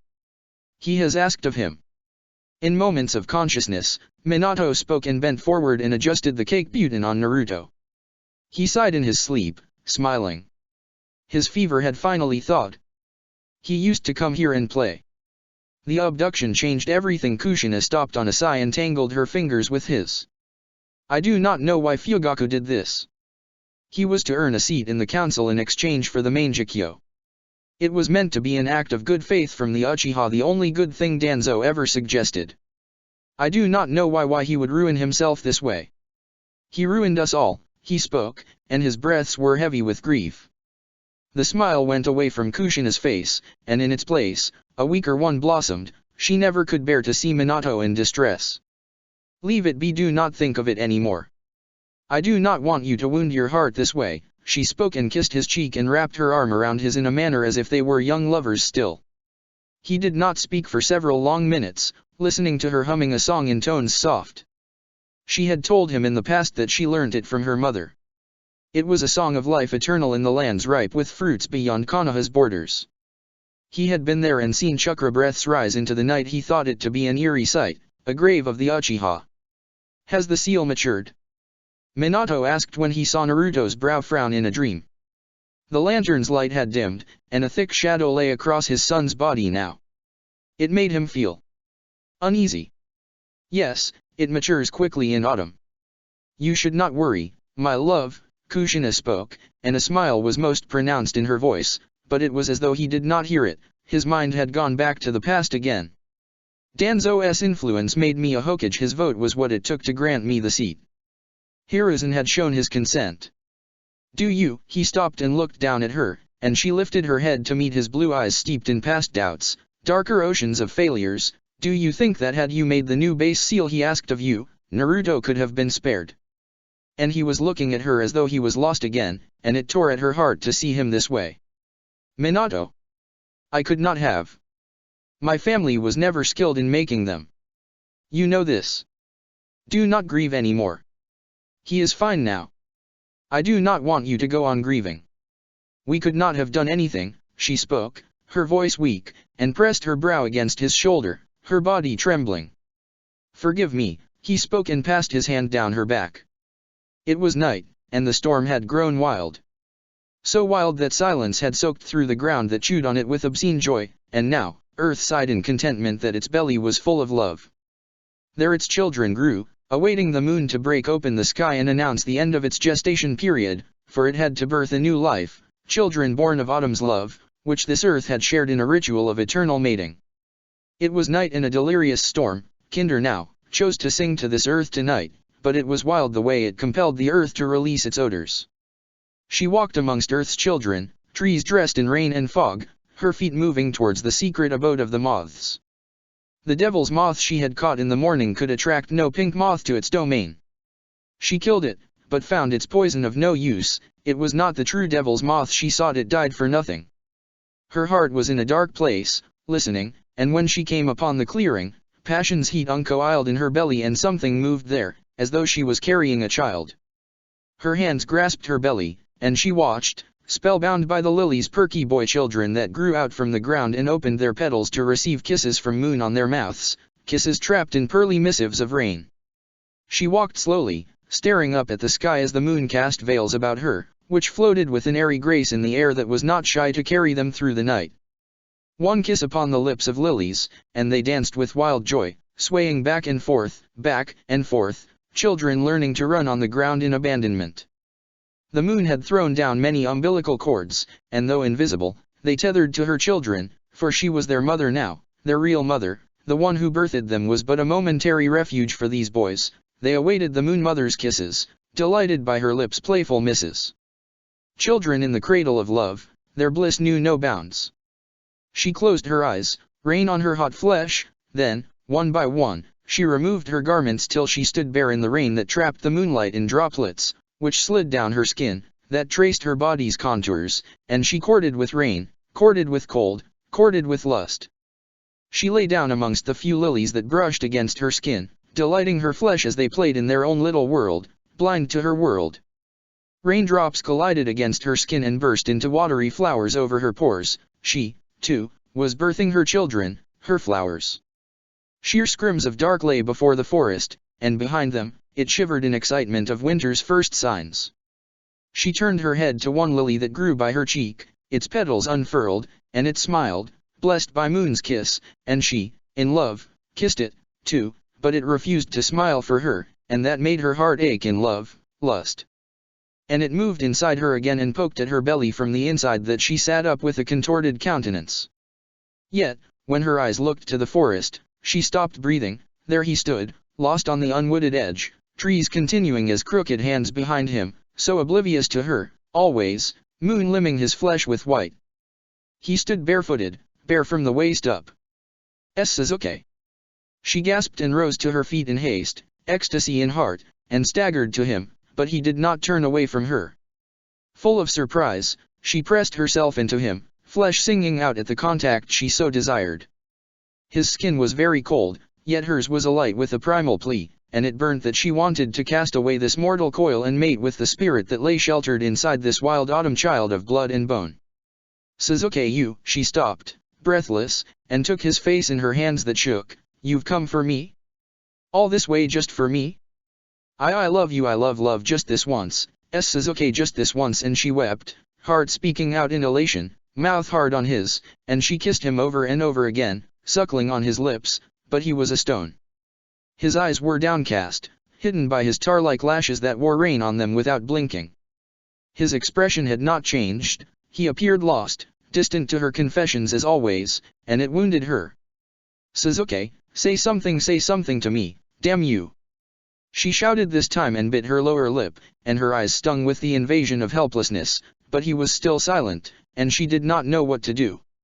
She pressed herself against his breast and felt his heart's vibrations entice her spirit and beheld a thick shadow that stood behind him. It was growing, and silence was its manner of speaking.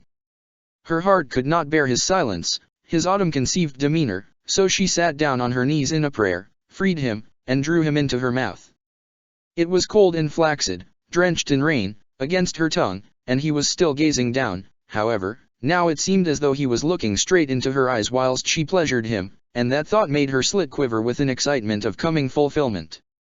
She closed her eyes, lashes fluttering, when she sensed it stir and grow between her lips. She felt his muscles shiver beneath her palms. They grew firmer, harder, and shivered in heat. His cock, as if resonating with the rest of him, grew harder and escalated into her throat. He was shaking off this make-believe disguise for her now, and she looked up, with him trapped delicately between her lips, and saw nothing but haze about his face. Hidden from her eyes, his metamorphosis was happening, and unbidden his flesh changed through her lust in a dream, a wish from her heart, and he had come alive, at last. Fool! Yet it was fair to be a fool in love and lust. And when she looked at him now, with him shivering inside her organ where prayers to the kami were created, she saw the older one, Itake, looking down at her with garish accoutrements of threats in his eyes. His fingers tangled in her hair, and he held her there. Then he pulled out just a little, slowly and deliciously, and pushed back between her lips, his flesh hot, demanding release now. She wanted to pull away, but her mouth was filled with his organ.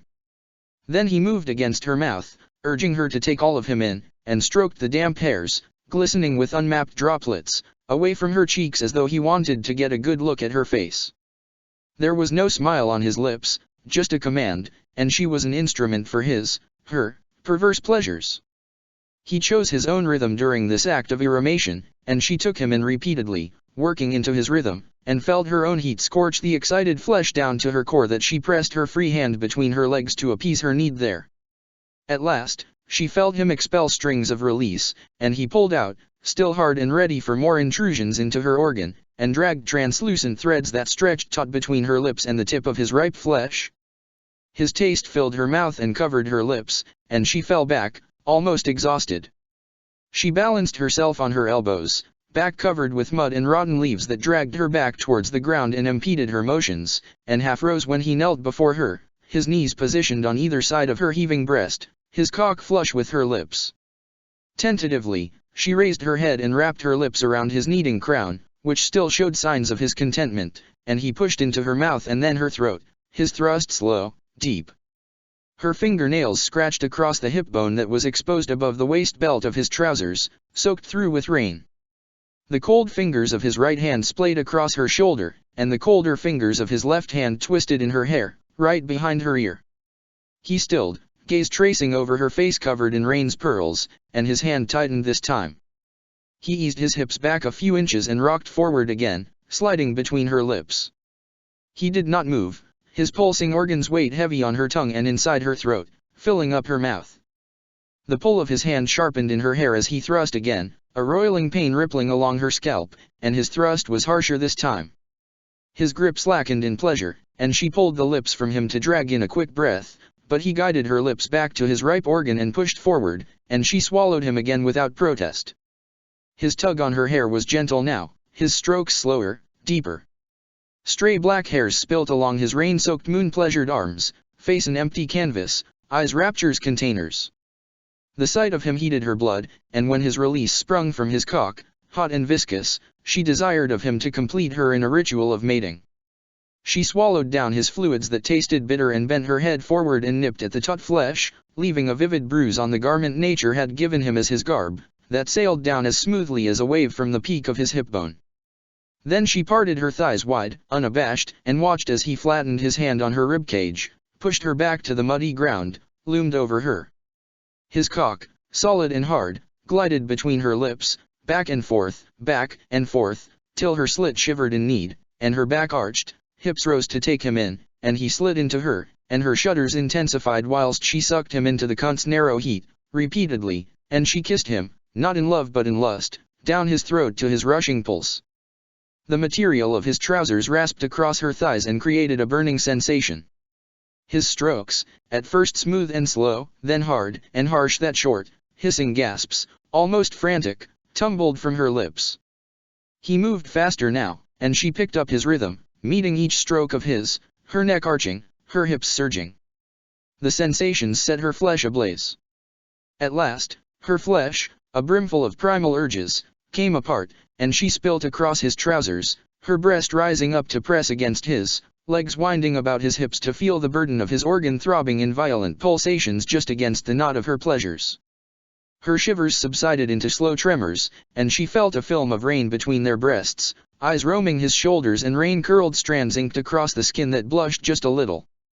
He backed away, hand tight around his cock, and released thick streaks that landed across her lips and face, and she saw a wicked smile dance upon his lips, so enamored, enthralled to the fury of the devils in his eyes and to the beauty of his eerie countenance bathed in the moon, that she kissed him, and he kissed her back.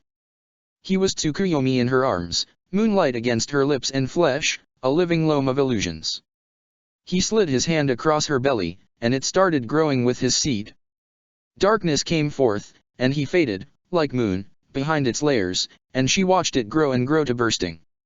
Her eyes widened when she felt the crushing contractions in her belly, and she started screaming in pain, writhing in the forest that swallowed her fears as easily as she had swallowed him only moments before. And now the forest corded with her differently, its schemes evil. His child moved in her belly, eager to come out. Suzuki stood in silence by the dark, the shadow still fresh behind his back, a child in Moon's cradle. Suzuki, help me!"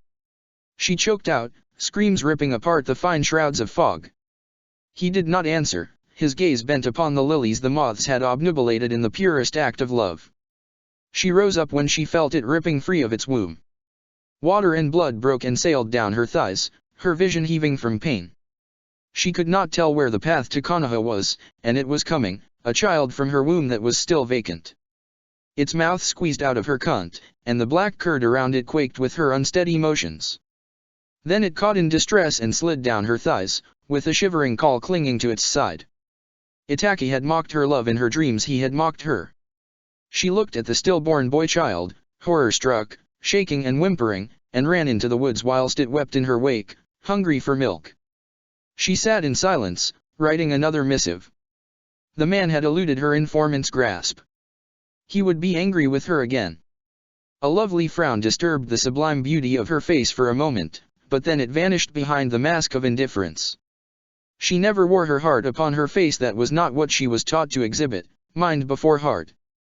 She put the brush aside and turned up the flame in the lantern. Darkness shrank back around the low table at the sudden invasion of light.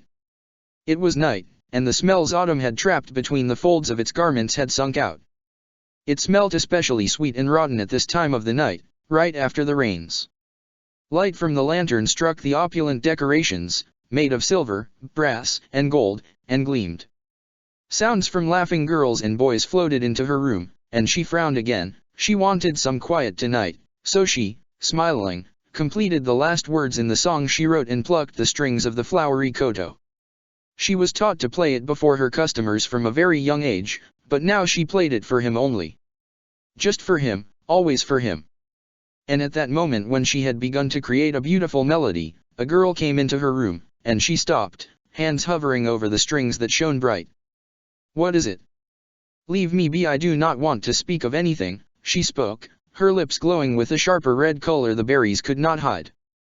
"Forgive me, Hanakoto-sama." She stopped and clasped the missive tighter in her grasp. "It's a missive from Itaki-sama." A wee girl of 11, she was a bit delicate. Anger diluted into a subtler emotion on Hanakoto's face, which the girl was too young to read, and she motioned her to give her Itaki's missive. The girl, ungainly in her movements, picked her way across the room, in a manner as though she was walking across a carpet of nettles, and gave Hanakoto the missive. She unrolled the scroll, and this time, anguish and anger were painted upon her face in a way that the girl could read, too. "He gives me nothing in return, yet asks for so much," she spoke and threw the scroll into the hearth.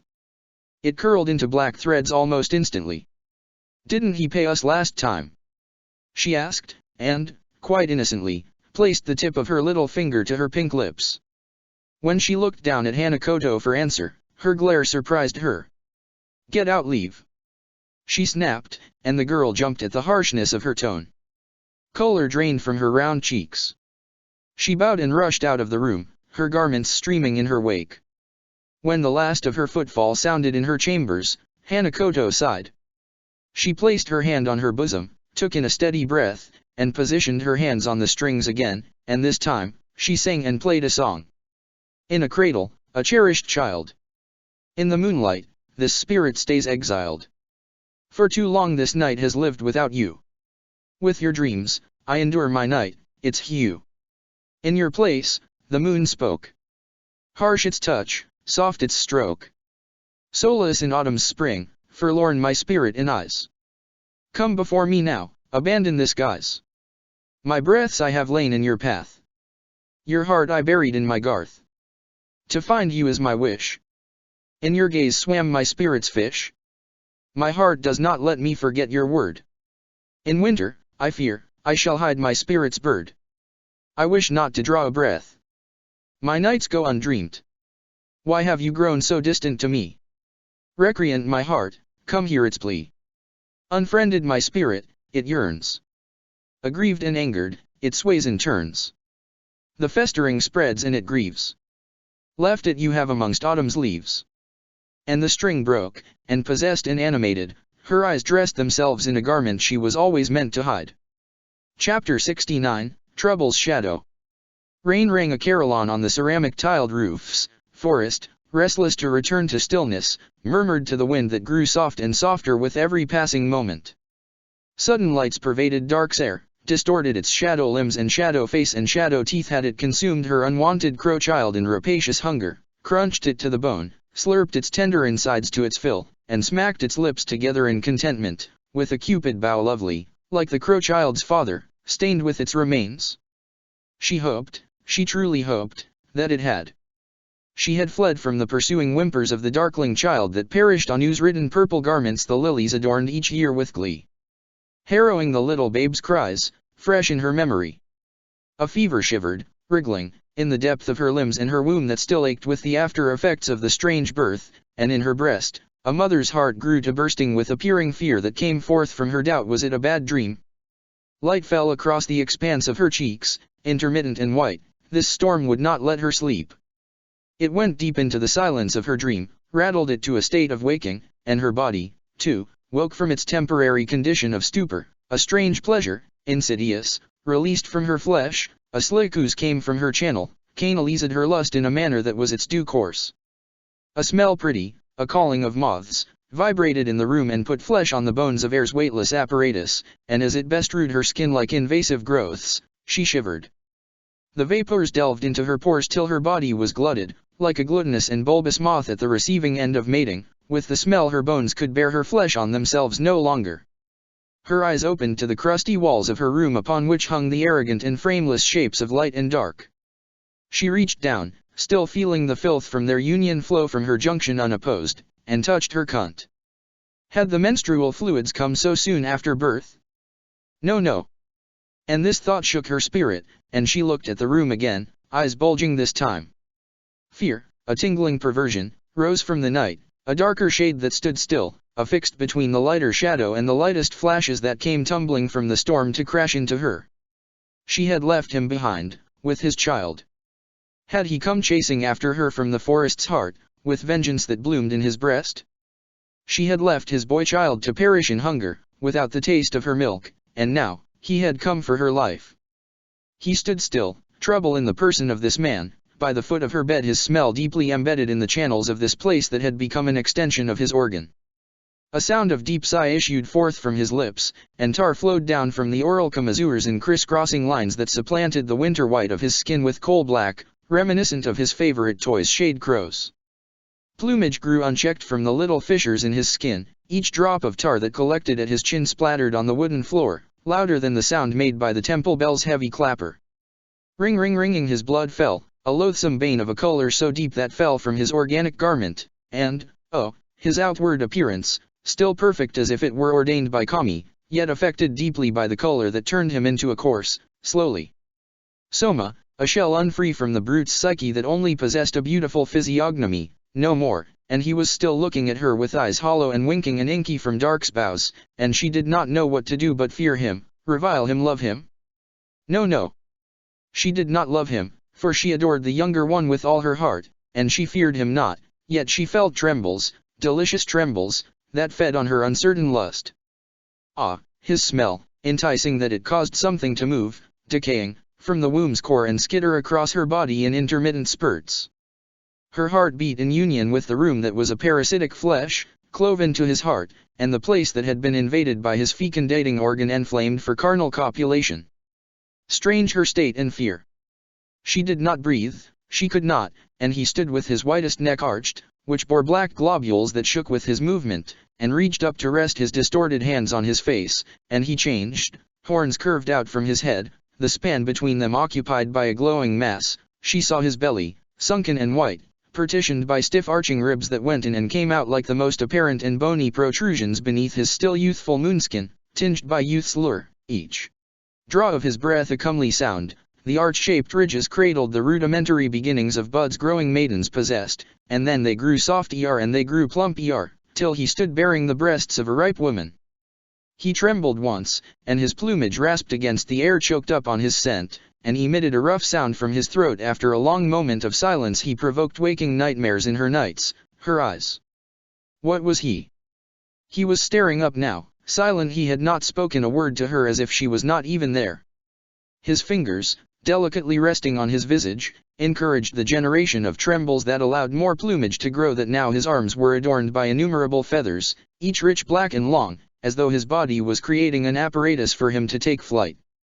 On his left glowed a white crescent, and on his right, a black crescent, each generating pulses of sinister sensations she could not fathom, and when they traveled to her and touched her, all light and invasive for her mind and spirit, her body reacted in violent shudders and urine flowed across the sheets, hot and foul-smelling. She held her breath when he brought his clawed, beastly hands down, passing them with sensuous slowness over his breasts and the rise and fall of the rigid ribs just beneath the taut exterior, that still had the long and delicate fingers he usually possessed, revealing his face to her again, upon which patches of beauty and white still remained.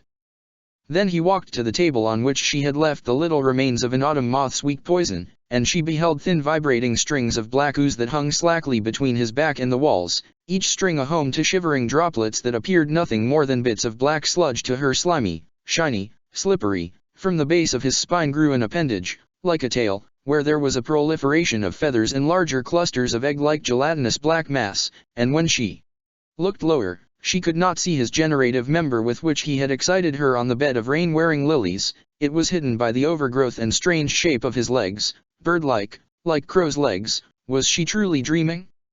This was too real to be a dream, too real. He stood still, a naive and curious beast, head leaning down to gaze upon the purple wings of the dead moth, and poison that interested him so, countenance changing to exhibit an emotion that was as elusive as he.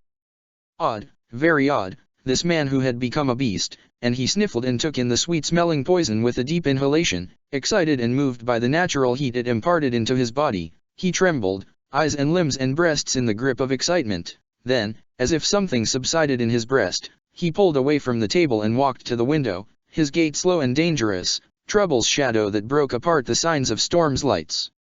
The noise had gone quiet in his presence, subdued, and now, she could hear nothing but a long ringing sound that filled her head in a steady stream.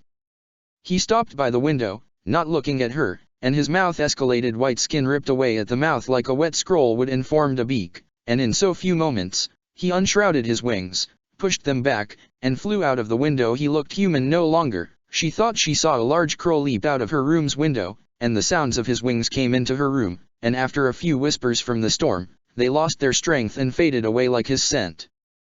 Darkness ran, like children cast out, before dawn, and soon, bright sun rays came through her window, illuminated the room. She saw every nook and corner clearly, wide awake now, but, for the life of her, she could not locate a single black drop in the entire room.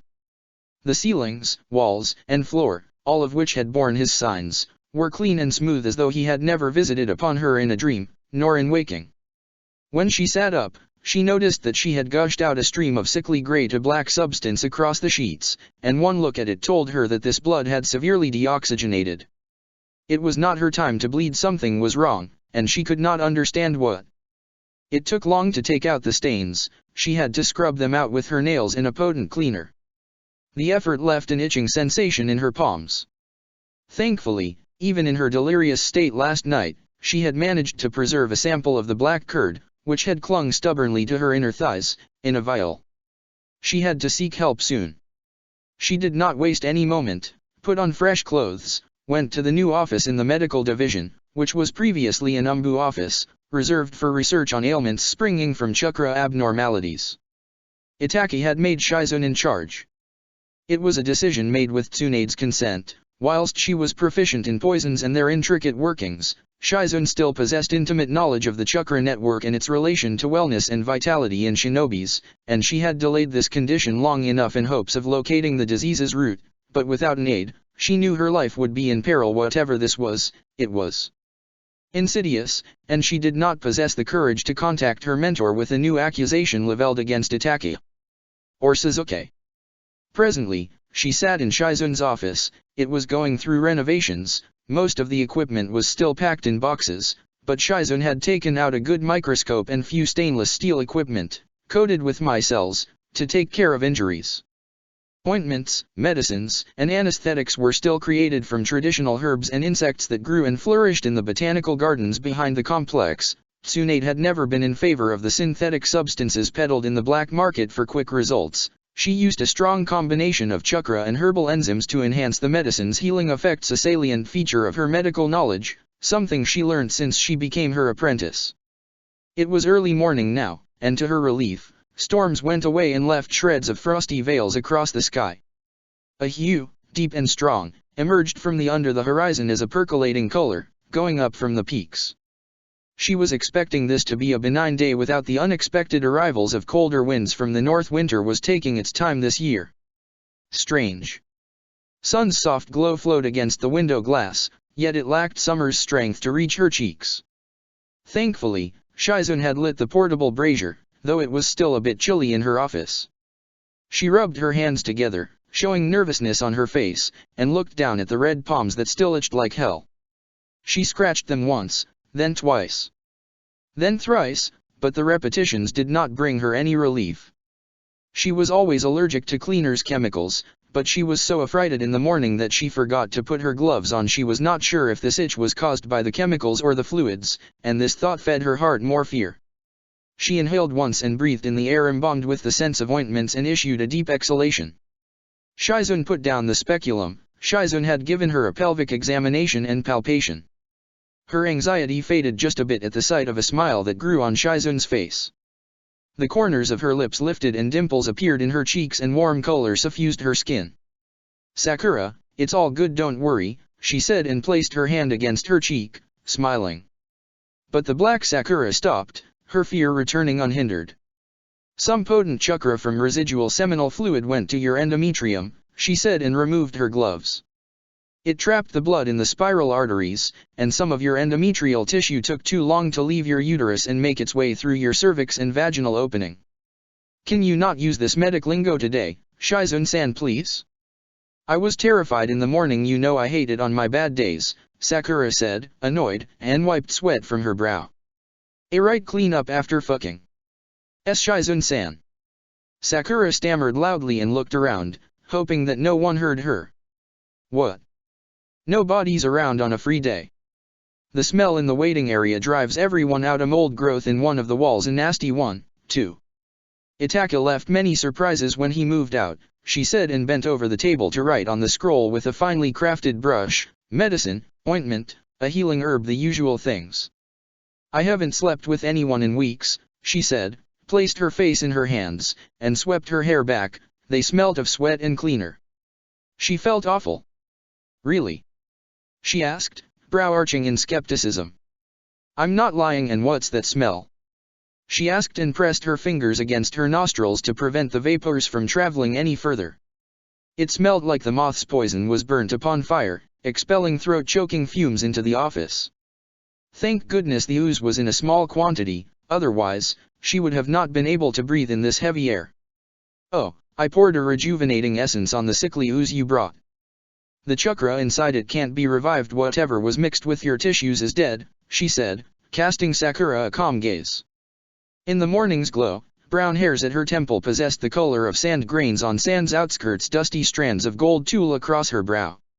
"It can't be," Sakura said, and her voice faded too soon in the silence. Upon her facial contours stood a straggling map of sweat drops that proceeded to envelop her skin bit by bit in all directions, blinking dews and light streaks. "Don't worry, it happens, nothing to worry about," Shizun assured and patted her shoulder gently. "A medicnin's chakra is enough to protect the uterus. The menstrual fluids and chakra clear out the infections on their own." Sakura looked at her hand, and a slow smile creeped onto her pink face. Her reddish freckles were made apparent by the sudden paleness of her usually robust complexion. Now, a flood of color came back in, pink and delicate along her nape and cheekbones, and her freckles were indiscernible again. "We women worry about bleeding and cramps on the field. Men have it easy," she said and turned away from her to pace around the room, with a few scrolls in her arms. "Last week, a genin fainted on the grounds. Her shorts were soaked through with blood, poor thing. Her mother never told her about it. She was terrified, wept all day. Tsunade-sama said she'll do something about this, but she's got her hands full," Sakura said, watching as Shizun arranged the scrolls in a neat stack inside the cupboards. Two of them stood side by side against the walls, large and heavy. Shizun emitted a gentle laughter. "Chunin exams are coming." She wouldn't have the time to think about this. She paused, took a long inhalation, wriggled her nose at the persistent mustiness the ooze still released. "It's a strange smell, like one of those synthetic psychedelic drugs peddlers sell in the pleasure quarters. You didn't sniff one and hallucinate, did you? They can really fuck up your brain." Sakura bowed her head and passed a hand across her eyes and hid them in the shadow cast by the trees outside, a light gray that crossed the room in a solid stream. "No," she lied, still feeling sore at the junction.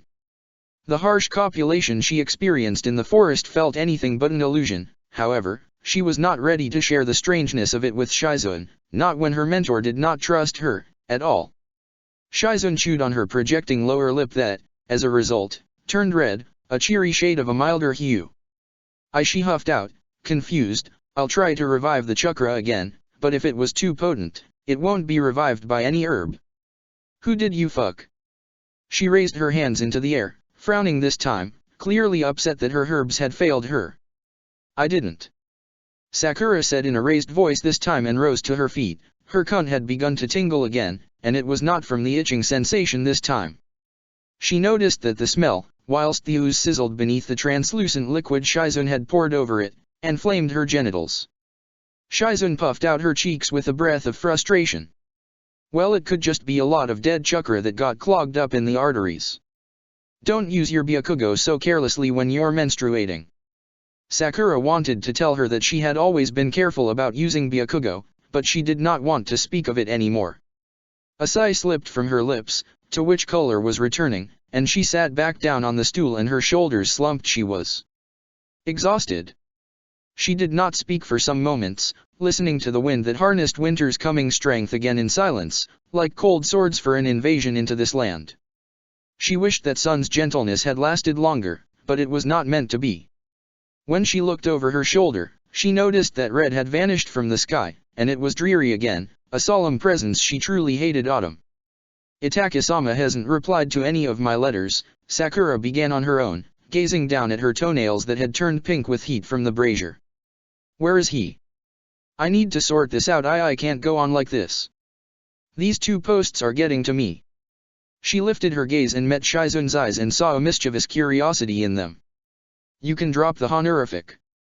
He isn't here, she said and stepped away from the shadow that lay over Sakura's body as though it was a tangible presence. He left the village on leave 2 days ago. Don't ask me where, I don't know. He doesn't usually take leaves. Strange man. She looked at her with utmost curiosity again, her cheeks dimpling. This revelation struck her fear again into activity, and it moved inside her heart again and compelled it to put out tunes that thrummed, with a frightening resonance, in the venous coils that surrounded her flesh. She had mated with him in the forest, beneath the mist that billowed across her in soft motions. Her state was frightening, yet she had the capacity to lie. Great, I wanted his answer.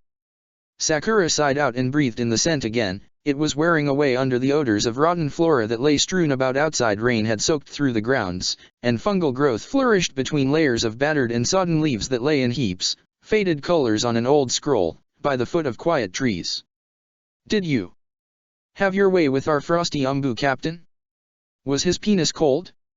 I've heard strange things about it, like it's got the power to freeze a woman from her vagina to the last tips of her hairs. Well, she asked, excited, smiling with teeth so perfectly straight and white that Sakura assumed she devoted half her day to their care. And no, Shizun-san, she said quickly and in a voice she tried to make firm. Shizun only smiled. This would explain the potent chakra. She stopped, a ghost of laugh rippling in her voice, eyes on Sakura's cheeks where sweat flashed and color glowed. I'm joking, but betting attack is every man and woman's wettest dream in Konoha. Isn't he prettiest man you've ever seen? Sakura did not say anything. Instead, she pressed the crook of her knuckle to her lips to hold in the retort. Ah, but he's never said yes. Hopeful women send him countless perfumed letters, but one girl swore she saw him throw one into the dustbin under his demmed table. We all wondered if getting knobbed was his deal until one poor umbu-man came weeping from his office, dry flowers in his hands. And that day we all learned that Itake was the greatest and prettiest monk Konoha had ever produced. Ah, Suzuki. I'd admit, he's crazy beautiful, but you've got to look beyond him. His body's really nice, but he's got the face of a beautiful little boy. Go and have fun at the festival. Stop pining for one night. Her bell-like laugh came again, and Suzuki's face materialized in her mind from foggy wisps. Nature had truly dealt her a terrible hand and bestowed upon Suzuki's face an irksome habit to stay perpetually in the condition of an adolescent face. If she were to swear by Sage's divine prick and its seventh plane ninja granting miracle, in convulsive hysterics, Suzuki's countenance had not gone through even the subtlest of shifts since his boyhood days. His face looked no older than 5 and 10 years of age. It was the robustness of his lithe, long, lusty body that gave his true age away. It was not fair. No wonder Itake calls him a child. He damn well looks like one. She thought, bitterness running amok in her mind, teeth grinding against one another in an all-out war. There were these occasional appearances of barely perceivable dark hairs on his upper lip and jaw, punctually removed with a sharp instrument not soon after, but it was not a sign of facial maturation, which was, in her view, long overdue.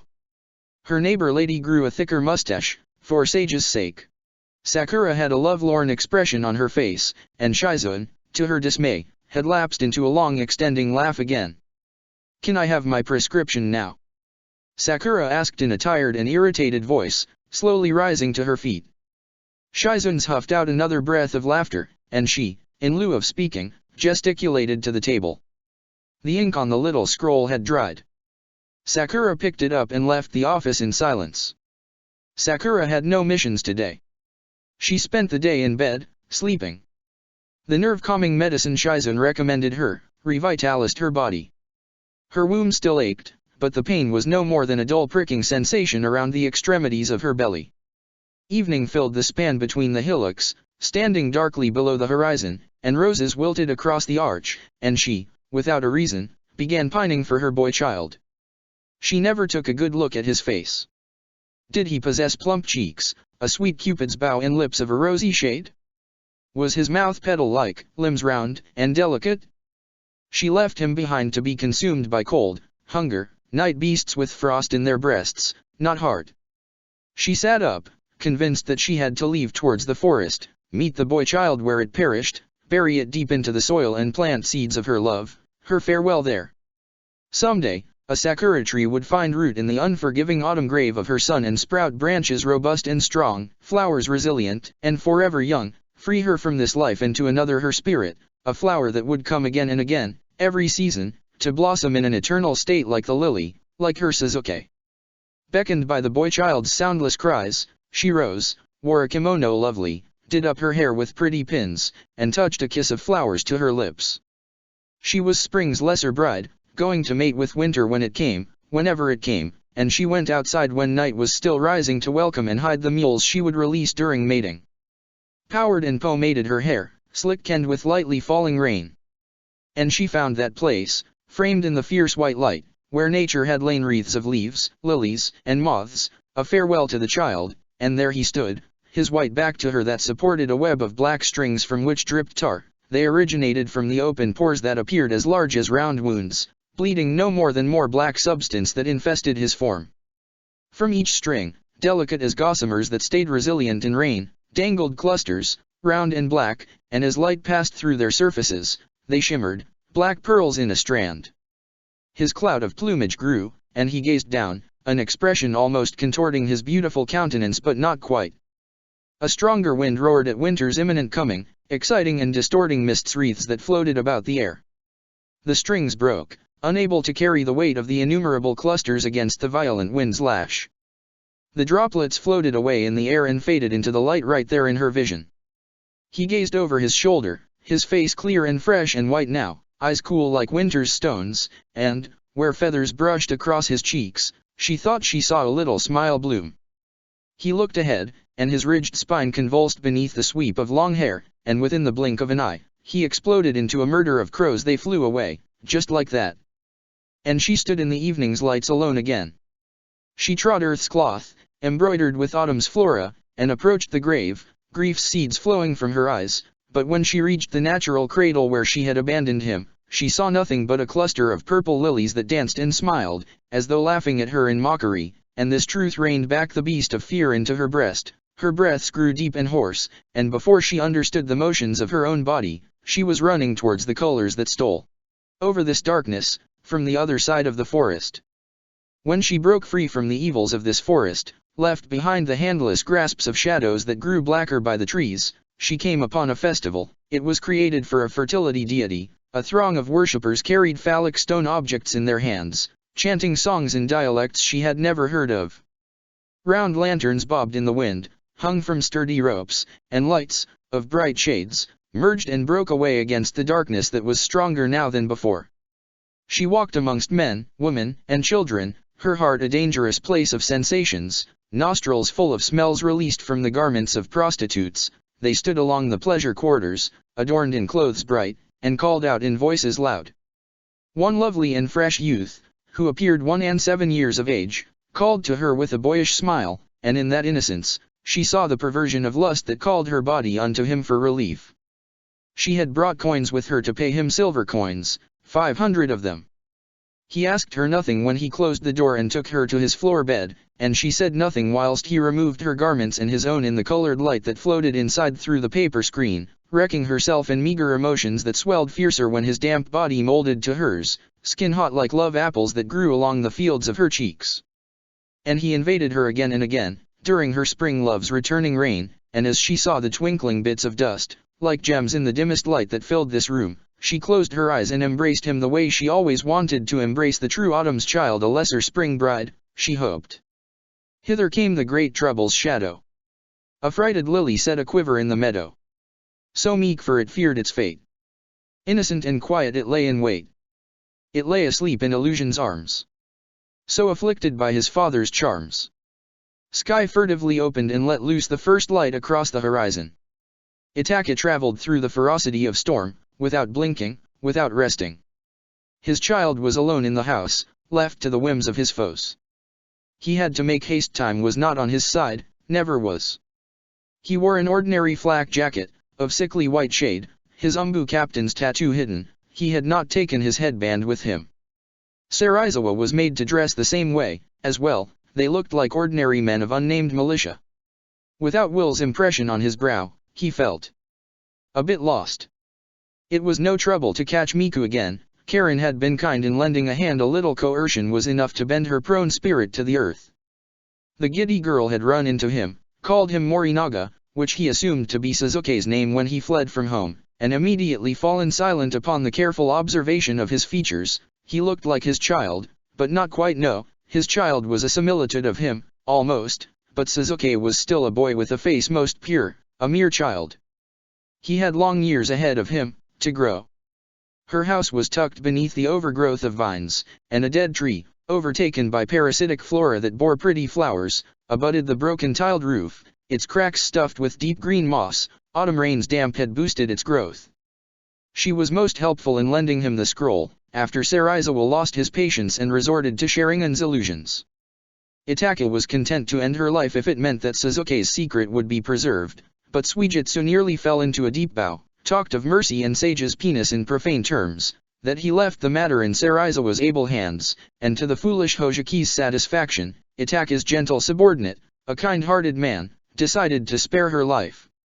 What followed were 30 precious minutes of Itaka's life utterly lost in watching her mule on the wooden floor, whilst Sarizawa tempered with her memory, lashes battering against her dewy cheeks, across which cold brushed kisses and left them distinctly pink, and listening to her speak of her wildest dreams of his child in great and intimate details in horrific embarrassment.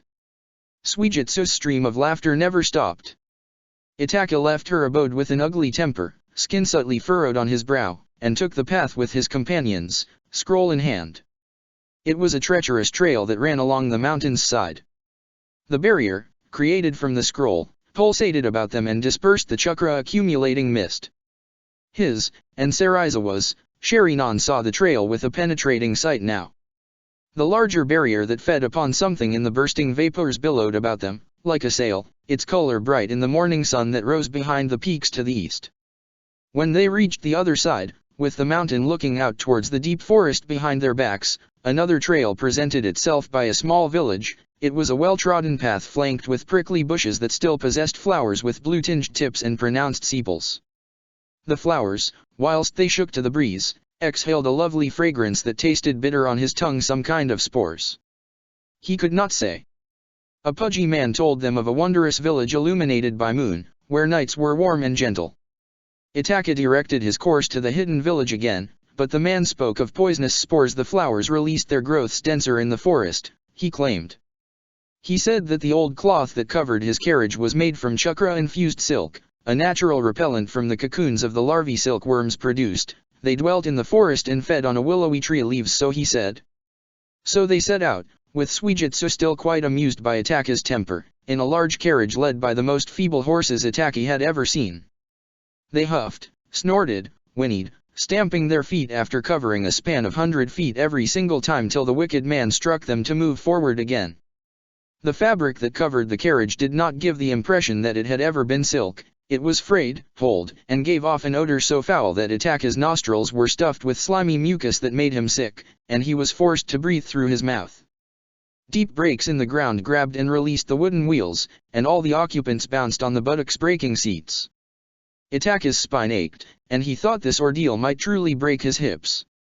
The entire journey was made even more unpleasant by Suijitsu's mean tricks. He whispered something into a wee girl's ear, who appeared very much smitten with Itaka's lovely appearance, and she had not stopped throwing scrunched-up paper, on which she scribbled lines about a child's understanding of love with girlish enthusiasm and smiles, at his face through the whole 2 hours. Quite a lot of them lay strewn about his feet, after bouncing off his cheeks, brow, and mouth. Lord Sage, where had she got hold of this much scroll paper? Serizawa groaned and grumbled by his side, utterly mortified by the small girl's audacity to be so frank and rude with his lord. The nerve. Lightning crossed Serizawa's features, and unable to bear her behavior any longer, he lashed out at her in a voice so harsh, one which Itaki had never heard from his lips. Her round face contorted to display melancholy, and a paper summoning scroll, along with a brush, dropped from her hands. She clung to her mother and started weeping, and the sound of her wailing filled the air. Thankfully, Itaka's journey was at an end, and when he saw Suijitsu whisper something else in the girl-child's ear to start another trouble, he told Suijitsu that he would allow him to experience the effects of flight from the tallest peak in this region, and that, when his miraculous Hojiki body would meet the sharp points of stones at the mountain's foot, he would never be able to recollect himself ever again. At this, Suijitsu appeared positively horrified. He grumbled out a rough sound, followed by a forced apology, and followed. At last, they reached the village's gates, attended by the rugged beginnings of 2 king mountains. However, much to Itaka's dismay, they landed into another trouble, a deadly brawl between boorish men. One of them was blasted out from a building that stood on elevated ground. He tumbled down the jagged stones, landed on a pointy rock, upon which he was cloven in half, and fell down in 2 splattering parts on the ground. From his ruined body, organs and blood flowed thickly. His legs convulsed and trembled for a few more moments, still pumped full of the last neural signals from his brain. Suijitsu knelt by the burst torso and spoke, "When ya nut but she keep suckin'." His grin turned into a rising laughter that quickly dwindled into short coughs and wheezes at the sight of Itaka's wrathful features, so he let out a final chortle, hit his teeth, choked out sorry with a sagging mouth. Not a moment passed when 5 men landed around them, swords held aloft. They meant business.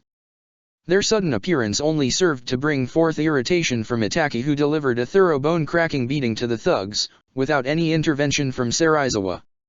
He did not want his lord to lift a finger, but, at least, this little battle allowed Itaka to release his anger, in healthier ways. "Look at ya," a comely voice said from the shadows, "I'd kill ta feel the movement af ya hips in me bed." A singing laughter succeeded the woman that walked out from the shadow. She wore strange and loose shinobi attire, in her hand a short sword, her person tall and lissom, her fair face framed by twisted, thick hanks of dirty brown hairs. "Who are you?" Serizawa spoke, hand locking to the hilt with a swiftness that the woman showed surprise. "Lower ya bow, it's a no just some travelers," she said with the subtle turn of her head, and not a moment later, a tall and thin man appeared from the bushes. He had almost let loose an arrow. "I'm Yoko 1af the guard shinobi's heir," she said, eyeing the mess the fallen man had created. "Ya killed the thieves, nasty men. They stole jewels from our lord. 1af, tried to take the jewels for himself. Poor lil bastard." She knelt down by the bloody pair of legs and fumbled in the heavily stained pants to locate the pouch. She took it out with a pronounced smile on her face that was made very mischievous by her hazel eyes, appearing yellow in the sunlight. "What's ya business air, lovely? Don't look it like you fram round air," Yoko said, her voice sing-song as if she was speaking to a pup, and it irritated Itaki. "I need to speak to your lord." "Hojiki business," Itaki spoke, cutting to the chase and ignoring her overbearing behavior. They had wasted too much time already. Yoko let out a girlish laughter that rattled through the air, then she looked at him up and down, eyes agleam with wickedness. "Hojiki business, eh? Wouldn't advise it a pretty thin like ya? Ya wouldn't be able to walk for days," she said, her last words broken by hearty chuckles. "You can let your lord decide," Serizawa spoke and firmed his hold on the hilt. His temper had not cooled down since that dreadful carriage incident. Yoko's smile widened, and she cast a curious glance at Yugo, who stood quietly behind Suijitsu. Right. Don't say I didn't warn ya. Come follow, she said and walked to two stones, which had sacred ropes tied about them, that stood in the shade. Itsuno went behind her, with Itaki and Serizawa in their wake. Mate, what an evil fucker. Compared to this one, Suzuki's the happiest jester in the Falcon Circus, Suijitsu remarked, and when no reply came from Yugo, Suijitsu snapped his head at him and gave him a glare most foul. Are ya mute? Say something, faggot. Yugo remained silent, adjusted his large cloak, after petting the colorful birds' heads poking out from the numerous pockets, and set out behind the two Uchiha men. Suijitsu let out a string of profanities behind his back and followed, too. The forest was dense with trees, of different variety and undergrowth, and teemed with life. The bitter smell of spores wafted to them, but Yoko told them that it was not anything that would affect their wellness. Itaka could not believe he had been duped and robbed of 50 copper coins, by a shifty old man no less. They walked for several long minutes through the forest, coming upon clear streams along the way, which carried autumn-colored leaves on their currents, and caves with black mouths gaping. Smells from flora, denizens of this forest, soaked through the air's fabric, causing it to become thick and heavy. Konoha's forest released light odors. This place was strange, and Itaka could not tell why. It seemed that some strange phenomenon operated upon the apparatus of the forest, but how? This was a question for another time, for they could see patches of a sturdy wooden gate between the shapes of flora. When they stepped out of the forest, a small village, wedged between two smooth mountains, each wearing a clout made from this season's shades, greeted them, and by the gates was a fat man, a troublemaker, silver-haired and gleaming-eyed, with a blubbery and drooping belly, beneath which a swarm of hair moved, who gave chase to a woman naked. She let out screams and shouted help, and hid behind Yugo. The fox that a rotten mushrooms ead. Suijitsu commented, stepping forward to stand beside Itaki, mouth twisting in disgust at the sight of the bulbous prick standing amidst an unkempt mass of twisting strands. Cover ya prick, mate, no fucker wants to see that shit. The crazed man laughed and ran towards the woman, but, at the last moment, a movement which was too fast for Itaka's tired senses to register, he lunged for Itaki and embraced him in a death grip. Itaki, calm at first, slowly lost his composure when he felt the man grazing his penis against his left thigh, his eyes widening with each slow stroke, but for the life of him, he could not move. "You're the most beautiful teethin' I've ever seen." He slurred and increased the speed of his strokes, with Itaka still clasped violently to his belly. "Let him go, ya faggot. He ain't a whore." Suijitsu shouted and tried to open his arms outward, slowly, but he was stone. With each touch, a large flow of chakra left Suijitsu's system. He was aided quite fruitlessly in this endeavor by Serizawa. "Hey, now don't ya think that big sword's a bit much? Can't let ya do that, he's our lord."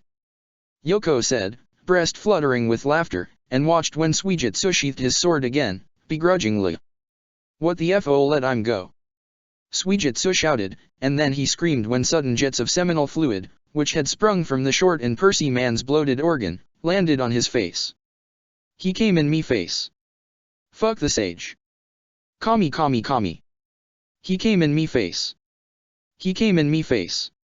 Suijitsu emitted ungodly screams, not caring that Serizawa had been knocked out cold by his feet, struggling to wipe the dangling strands from his mouth and cheeks.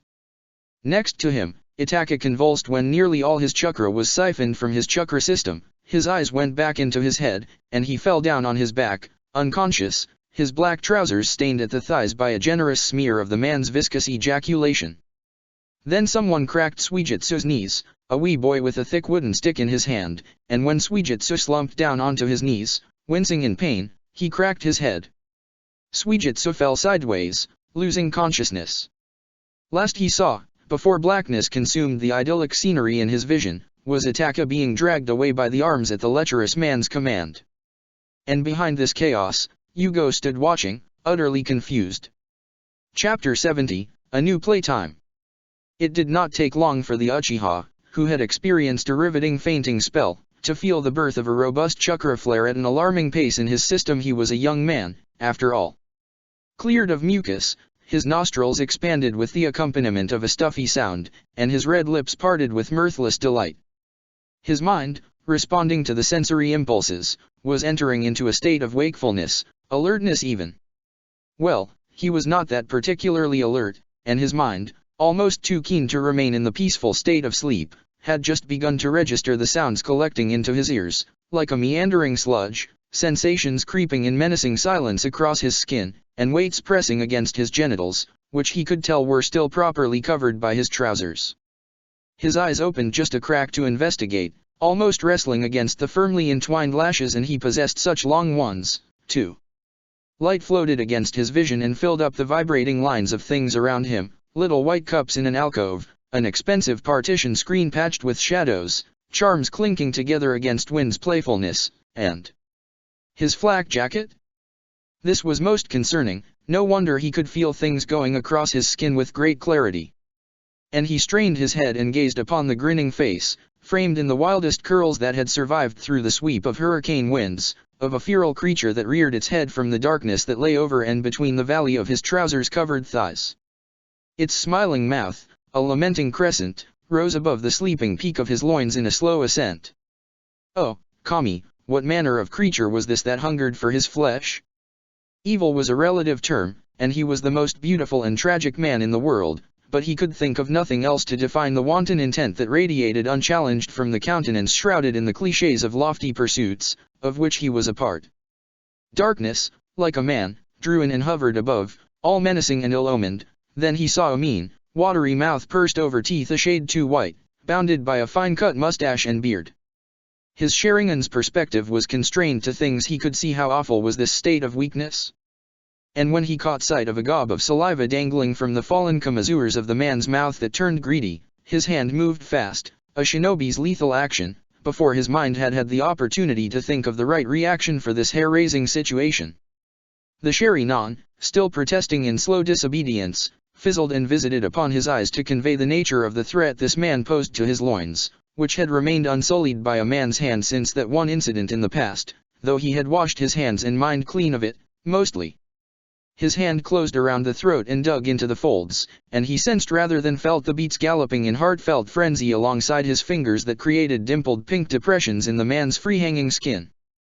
The pudgy man's eyes bulged like two unrelenting skin-rash protrusions, arms flailing about, his throat went hoarse with the building air stuffed tightly inside his lower respiratory tract.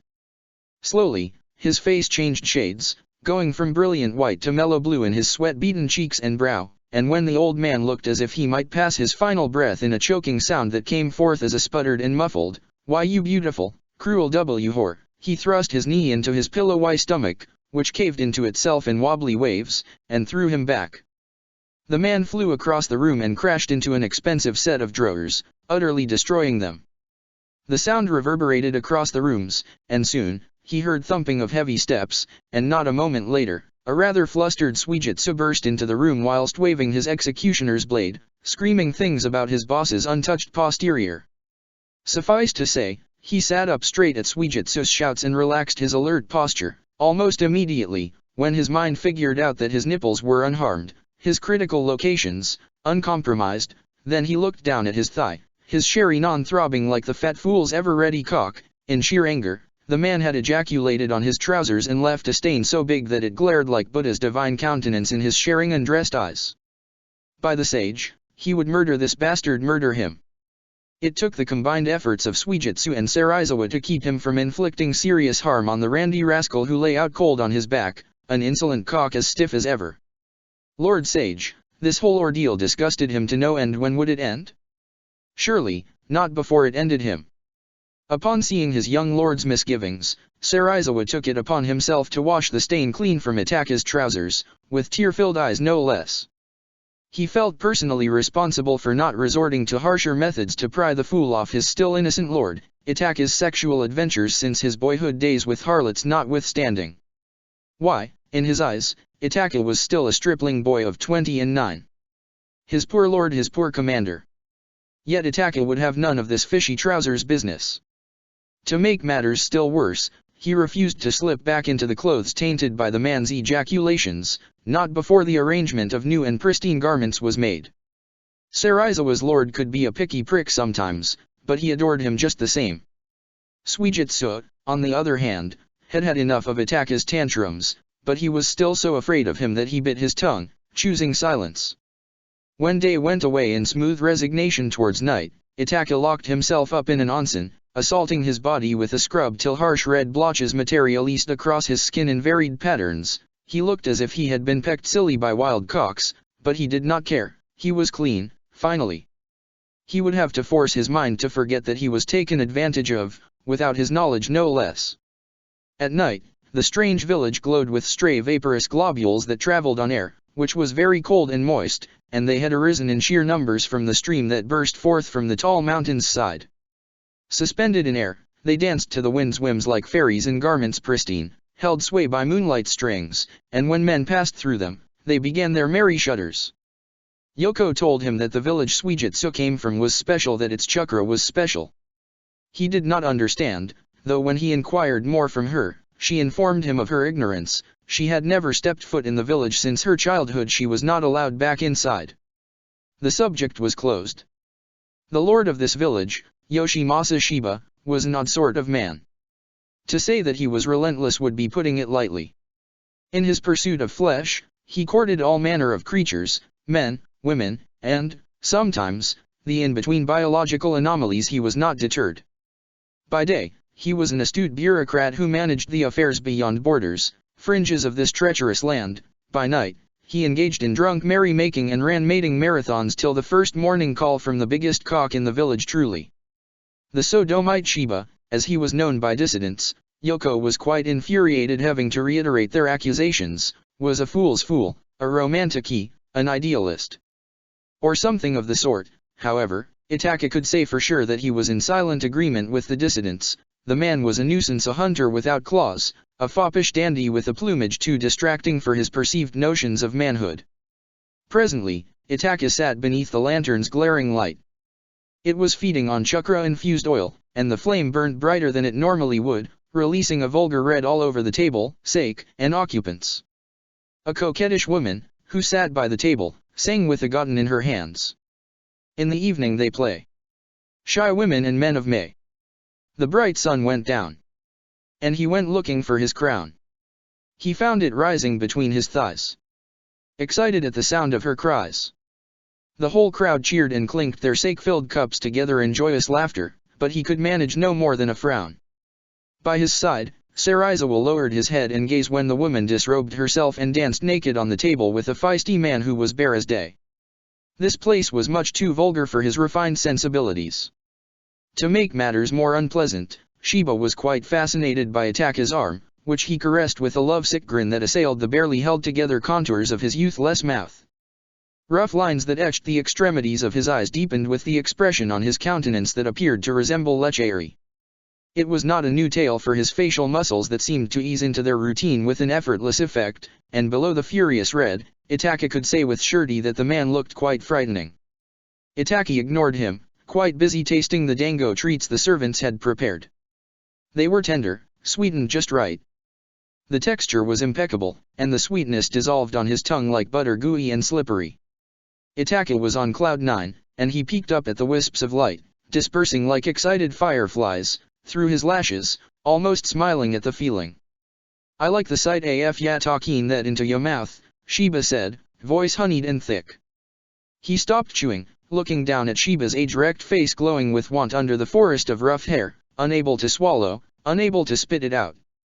Bubbles of air collected at the back of his throat, and he went into a fit of coughs, his hand going to his mouth. At that precise moment, Saraizawa slammed a fist against his back, and he had to spit the demmed candy out. The slimy dango bits splattered across the table, and both dancers slipped as a result, landing flat on their buttocks. The woman, followed by the very drunk man, ran away screaming. Shiba, to his utmost horror, appeared quite delighted at the way Itaka spat out his precious trove of spittle. "Ya naughty lil minx," Shiba remarked and winked, his hand bringing up the fan, holding it to his smiling lips. A flame of color radiated dangerously along Itaka's neck, burning brighter than the rashes he had created earlier, but before he could actually hurt the man, Suijitsu wedged himself between the two. Okay, calm ya prick, ya rotten tosser. Suijitsu said, sat himself down, picked up a dango from the plate, which Ataka was never going to touch again probably. The Hojiki lad be talkin', and he's slimy, Shiba said, his smile almost vanishing from his red speckled, puffy cheeks.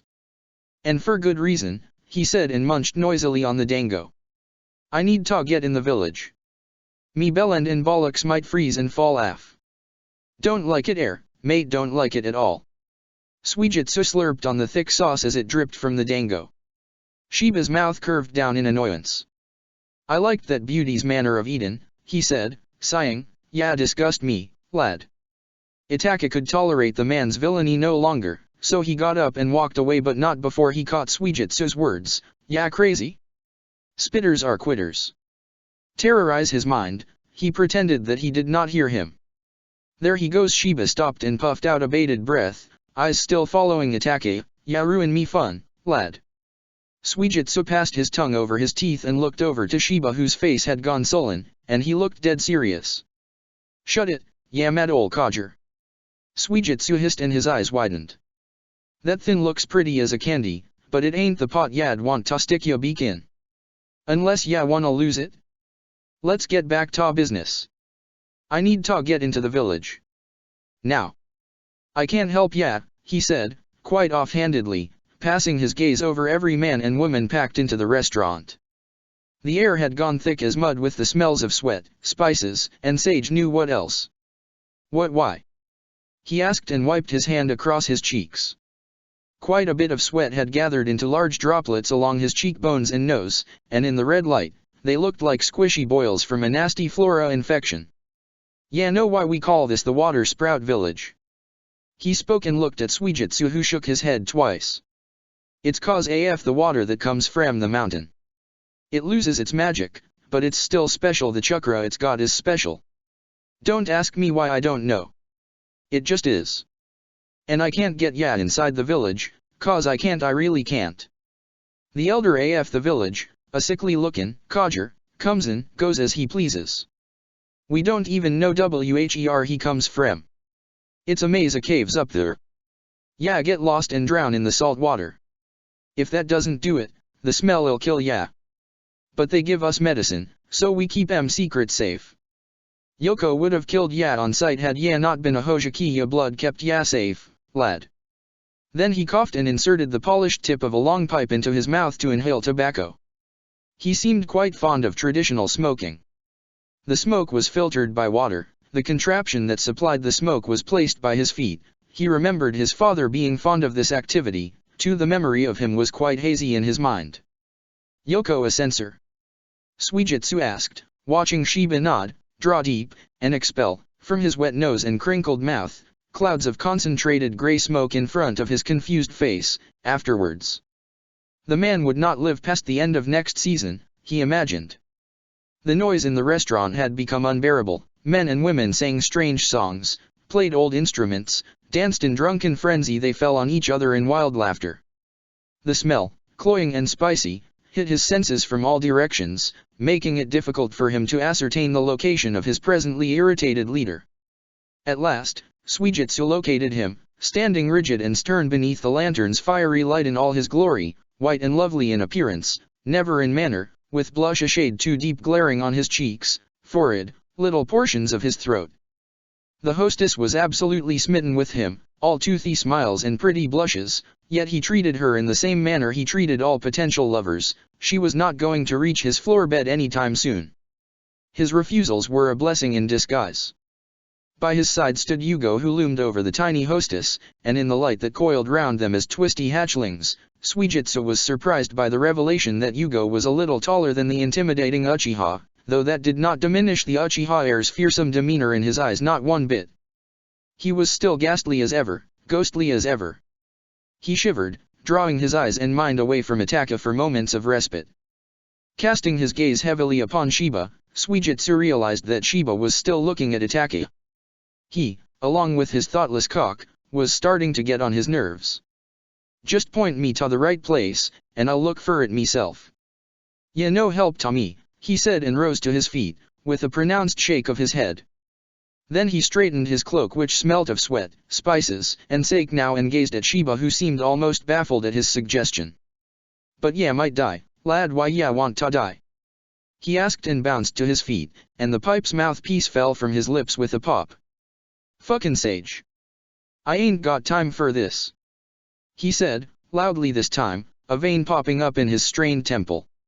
"Yeah wee lad." Sheba stopped and wrung his hands together, visibility frustrated by the youth's temerity to investigate the caves at the foot of the mountain by the Buddha's statue. "Don't kill yourself, ya young fool. Why, when I was ya age." Suijitsu did not bother himself to listen to the man's stories of yesteryear, so he waded through the crowd and made his way towards the older Uchiha brother who had quite the temper to display tonight. Sometimes, he truly missed the younger one's company, more than he would like to admit. "This sake tastes delightfully sweet."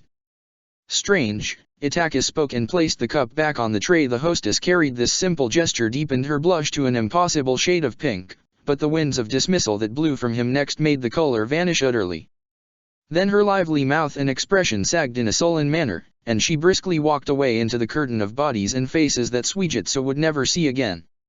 "I thought ya liked sweets, boss," Suijitsu spoke, a cautious smile still forming across his lips, and threw the hood over his head. It was a rough one, stitched haphazardly with a thick black thread to the rest of the garment.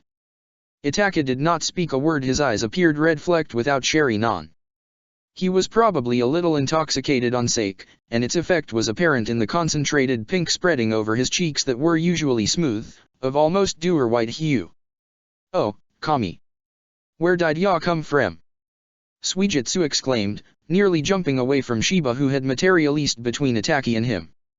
"Stare," he pleaded whilst he held Itaka's thin long hand in his death-tight grasp.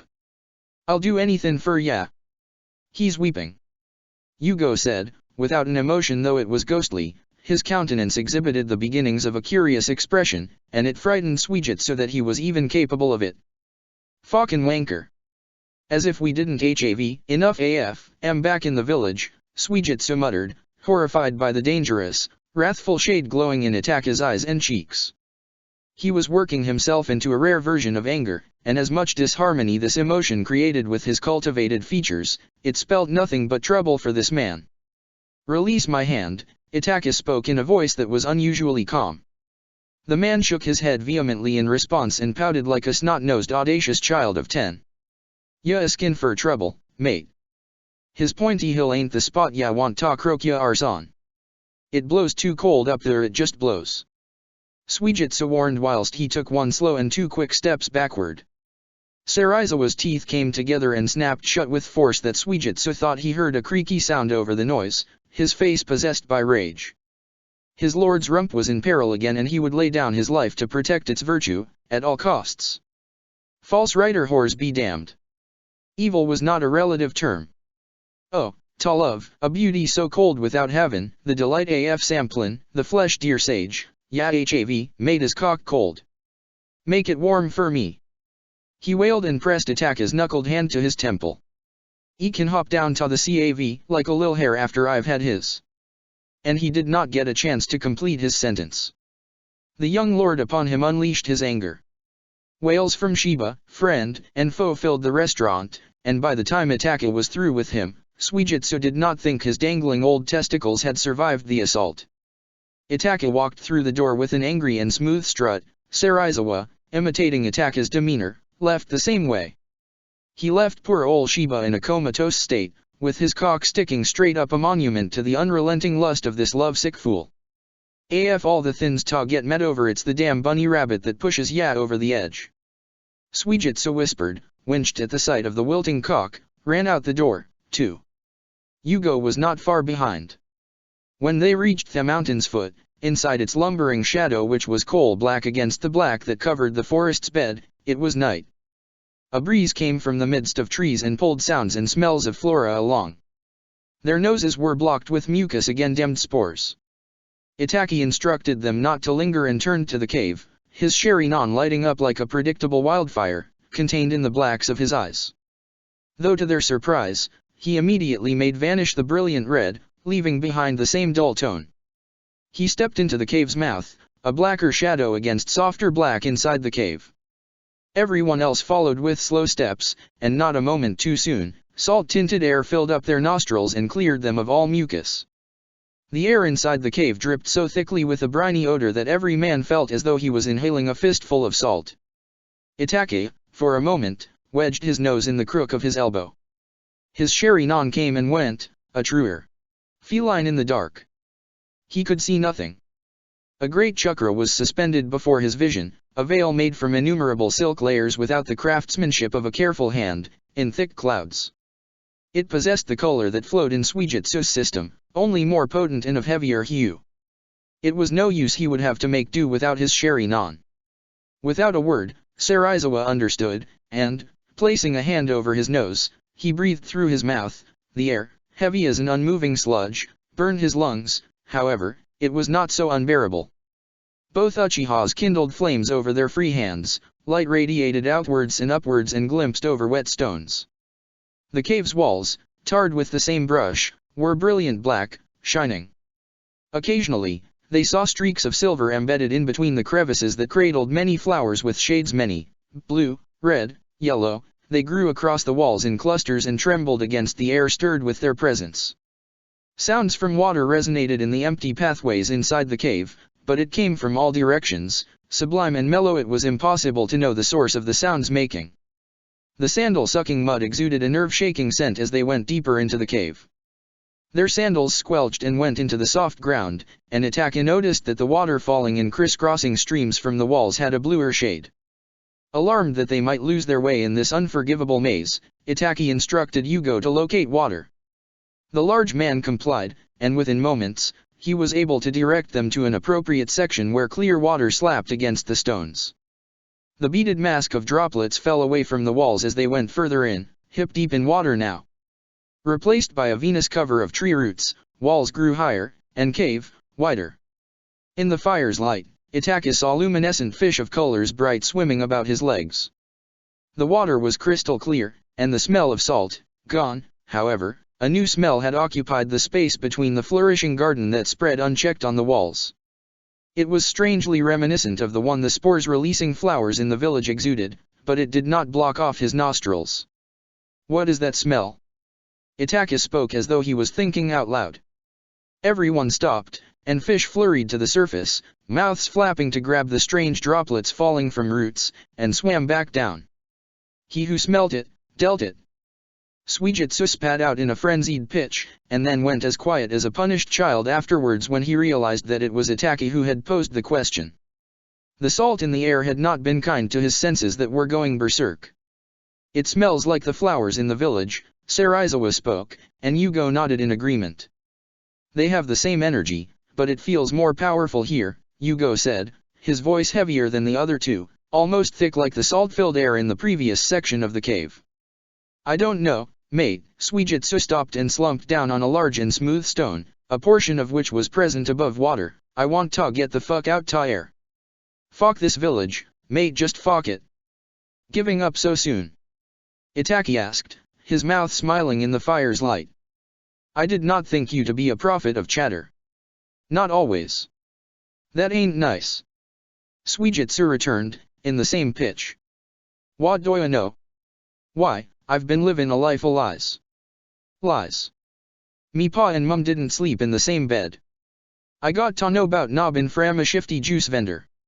I was a wee lad of 10. Deep down, me thinks he wanted me baby smooth arse. The faggot." And silence.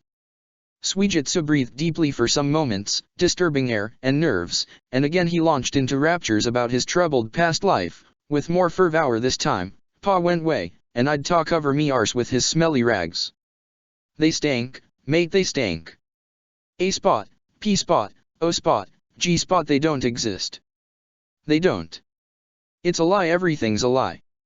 Yo fancy I can dismantle the puss and put it back tage there? Me can't. Last slapped the shit out ta me. She urinated in me face. Ya hear me? Me face. Me fucking face." And then his voice turned into sobbing pleas for a better time, a good time. Everyone stared dumbfounded, though Itaka's expression was less perceivable behind his usual mask. "I see the salt has affected his head," Itaka remarked, ignoring Suijutsu's ear-piercing wails. "Can you sense a way out? I can only tolerate so much of this emotionally charged episode." Yugo placed his hand on the portion of wall that had escaped the onslaught of flora and merged with the energy coursing and surging through this cave's excited veins. It did not take long for the cave to speak to his otherworldly senses and grant him a glimpse at the door that awaited their arrival. When Yugo backed away, his palms covered in droplets, Itaka asked him to lead the way, and in a small instance of fascination with floating chakra, Itaka's hand landed on a sharp edge of a protruding rock in the wall. The stone went in deep, and instantly, blood erupted from the cut and fell down in droplets, which shone crimson in water. The fish were particularly ravenous, swimming around with mouths open, to collect the red that coagulated like a solid bead, almost in resistance to the chakra-filled water. His blood had waged a war against the invasion. He did not understand. He raised his hand and looked at the large red droplets, slipping away from a string of smaller ones, that collected without opposition over his skin, and when it fell down from his fingertip, creating a slight pink hue upon contact with the water's surface, it changed its form into a semi-solid state, yet again.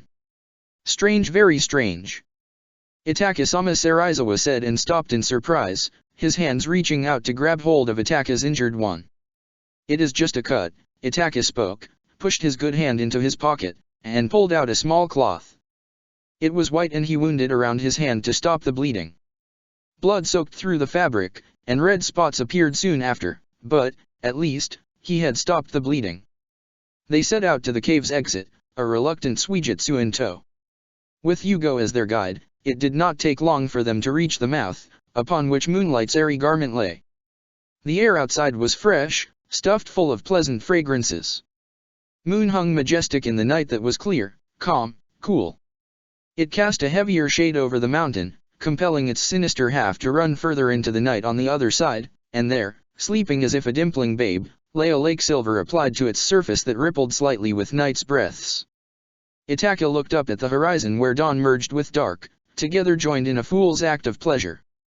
The spectacle lasted for some moments over the horizon's rising arc, and at last, light conquered and spilled forth and came down as curling waves through mist that covered the mountains.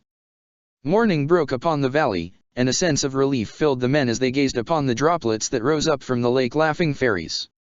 And when they touched Itaka's cut, he felt a soothing sensation affect his nerves, profoundly.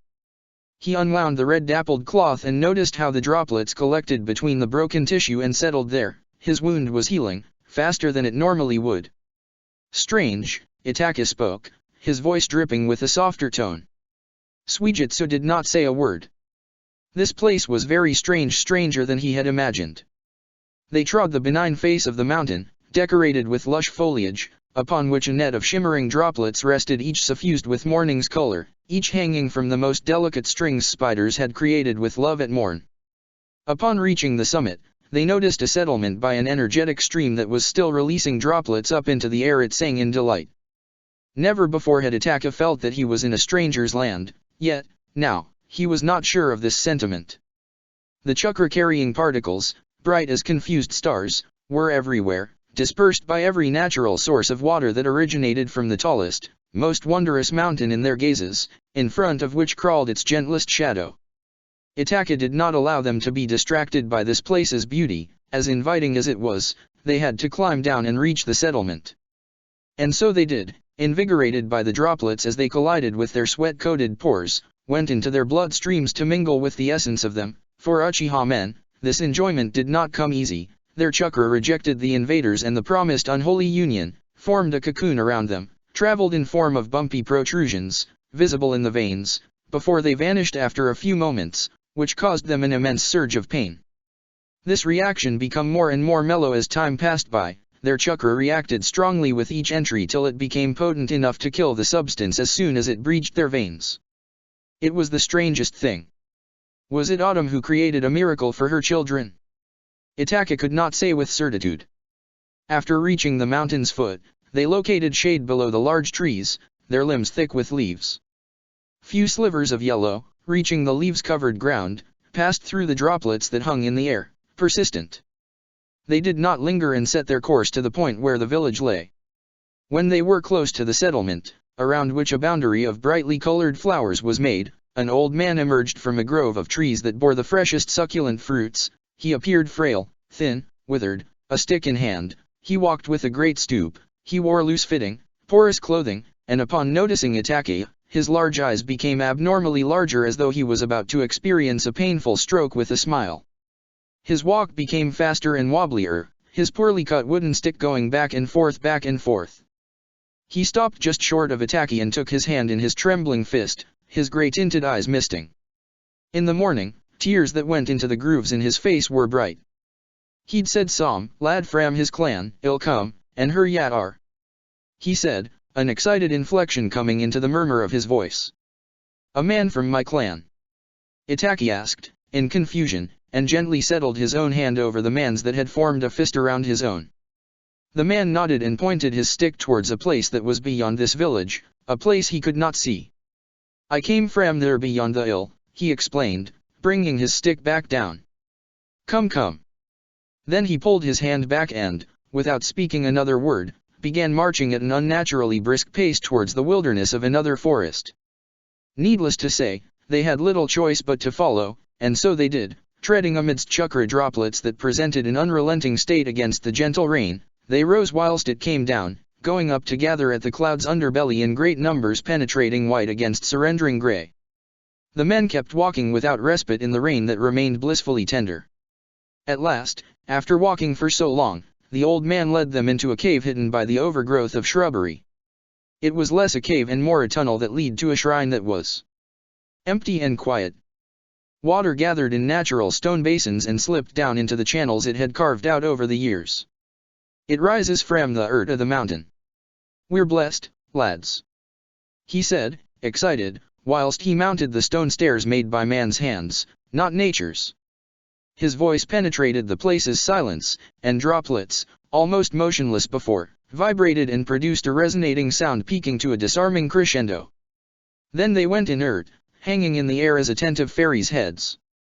Come sit, he said, his voice still jubilant, affected a bit by his quick and rough breathing. He was tired.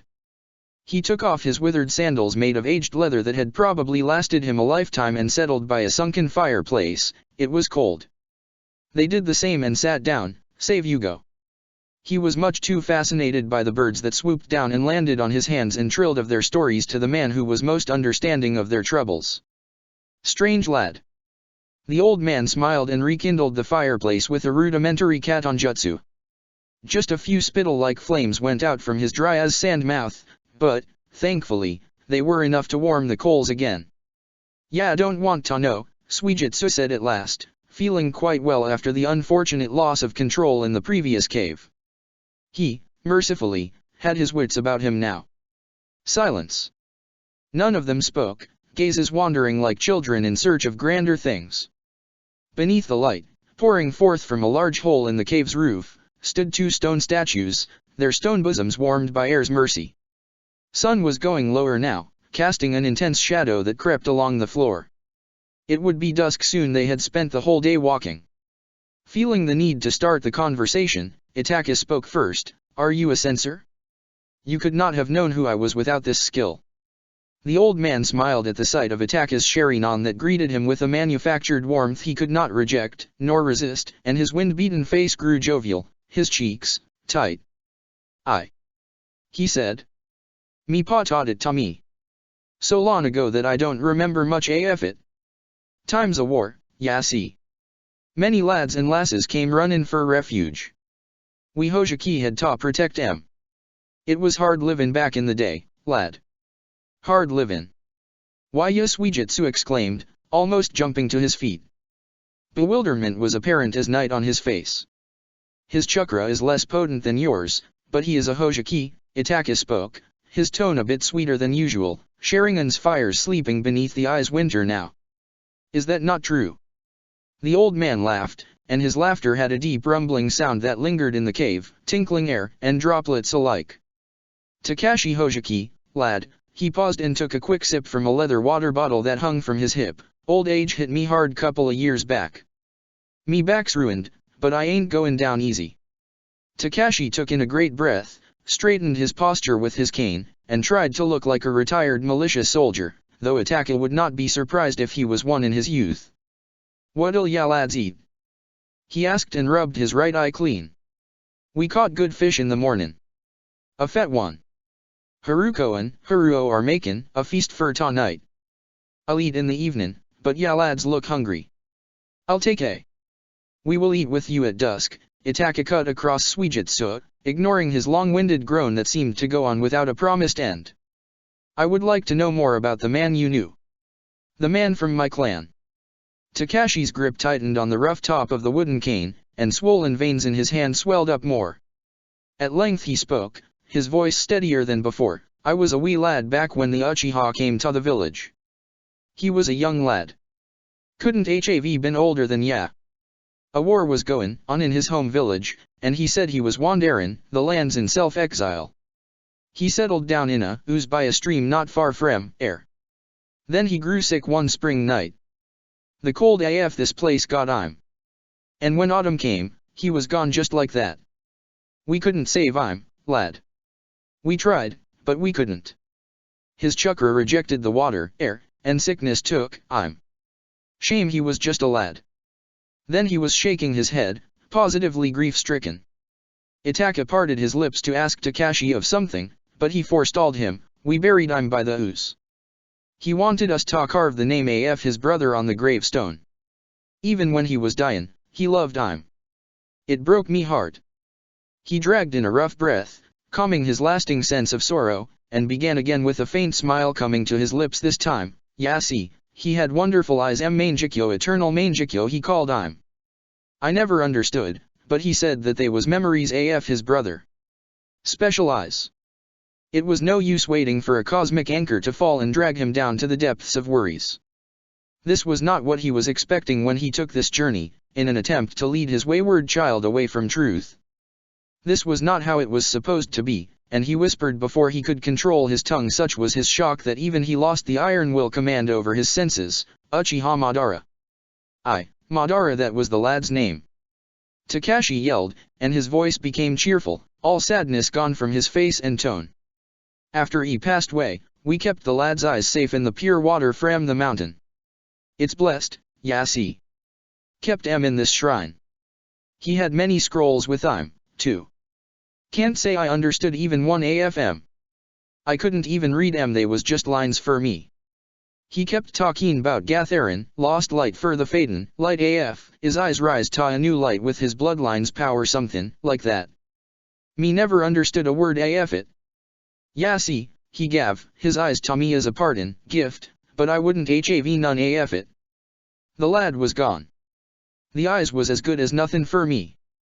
A bird's song swelled in Itaka's direction and broke doubt's shells in his mind, and from the slimy eggshells came little hatchlings ready to strike, to consume, to lay waste. He did not understand a word of it.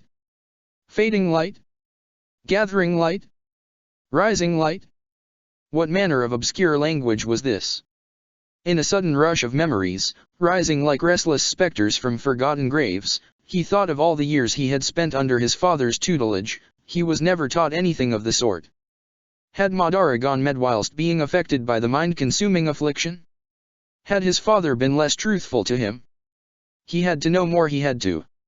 And so, calming the swarm of doubts going across his mind, he spoke, dying to know more of the man he never knew, dying to know more of the man in Uchiha tales. "Where are the eyes and scrolls now?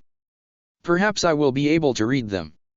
He kept his face smooth as marble. Not a line appeared to disturb the contours of his fine features.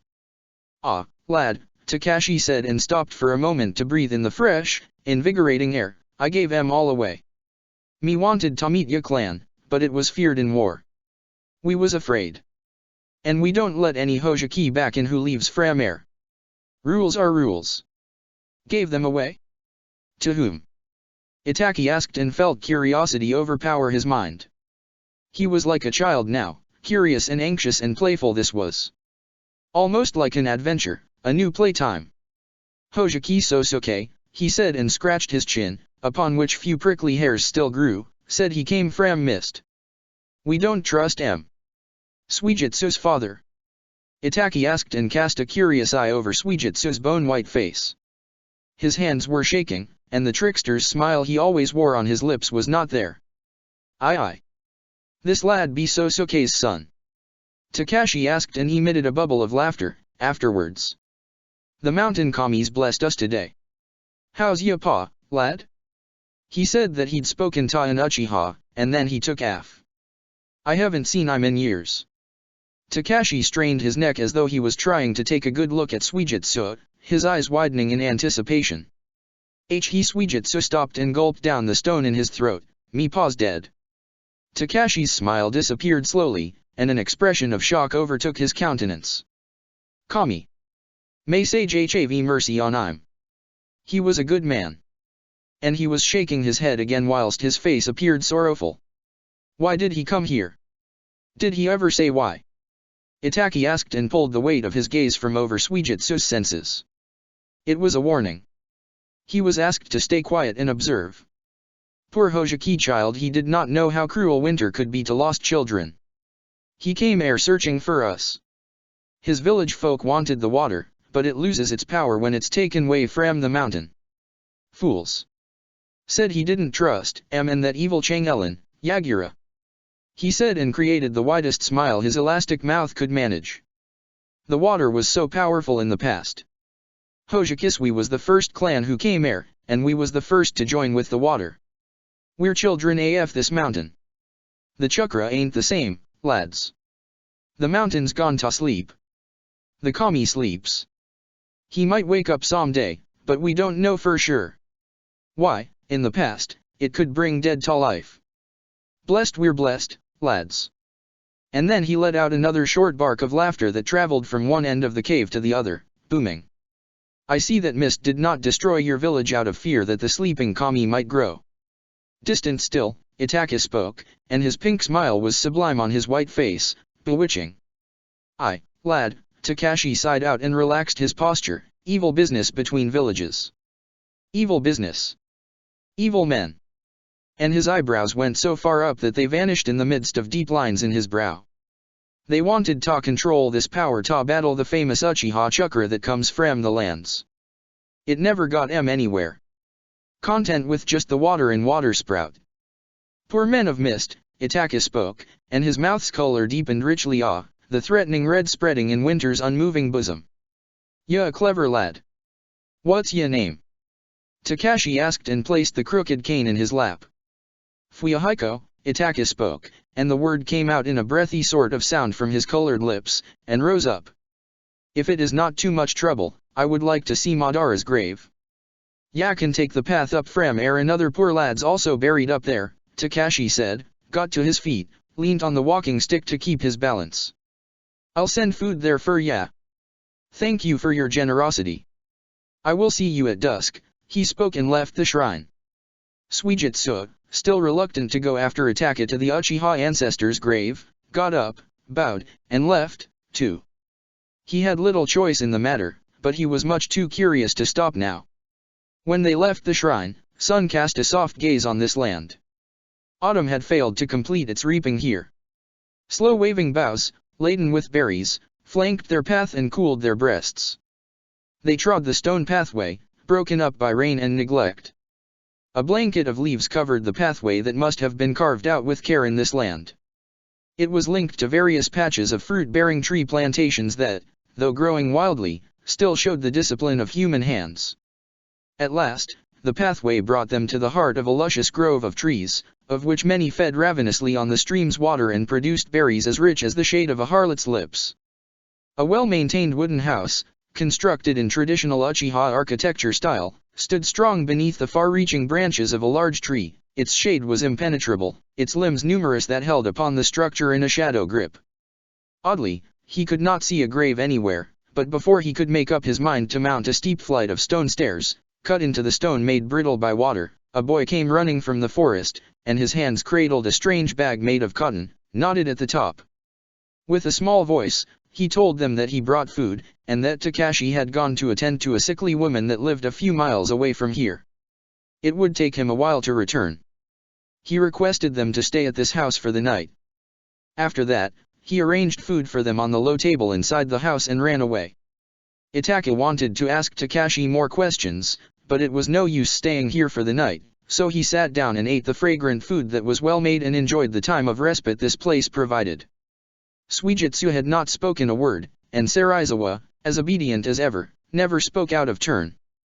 Yugo, the mysterious man from caves, ate and walked away into the forest without speaking a word.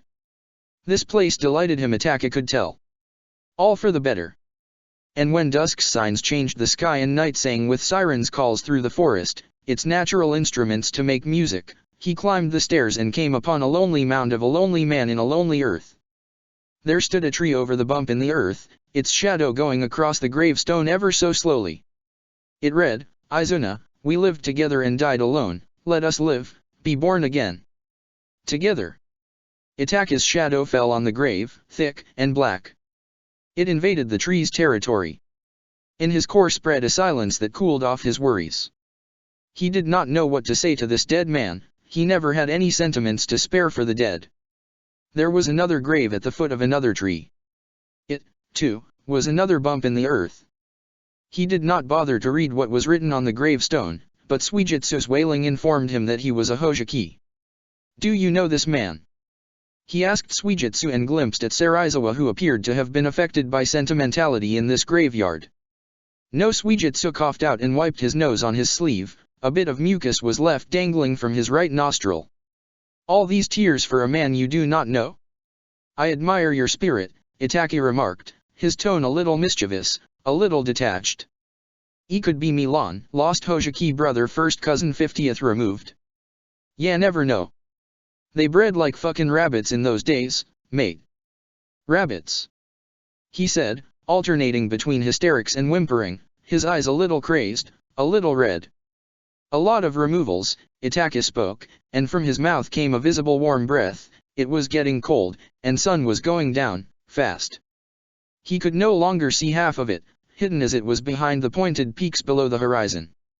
Then Suijitsu came rushing, his cloak's ends bunched up in his hands. "What do I see in the grave?" he asked, suddenly, urging Itaka to take a glimpse at the secret world of the dead through a different vision. If only it were ever that easy.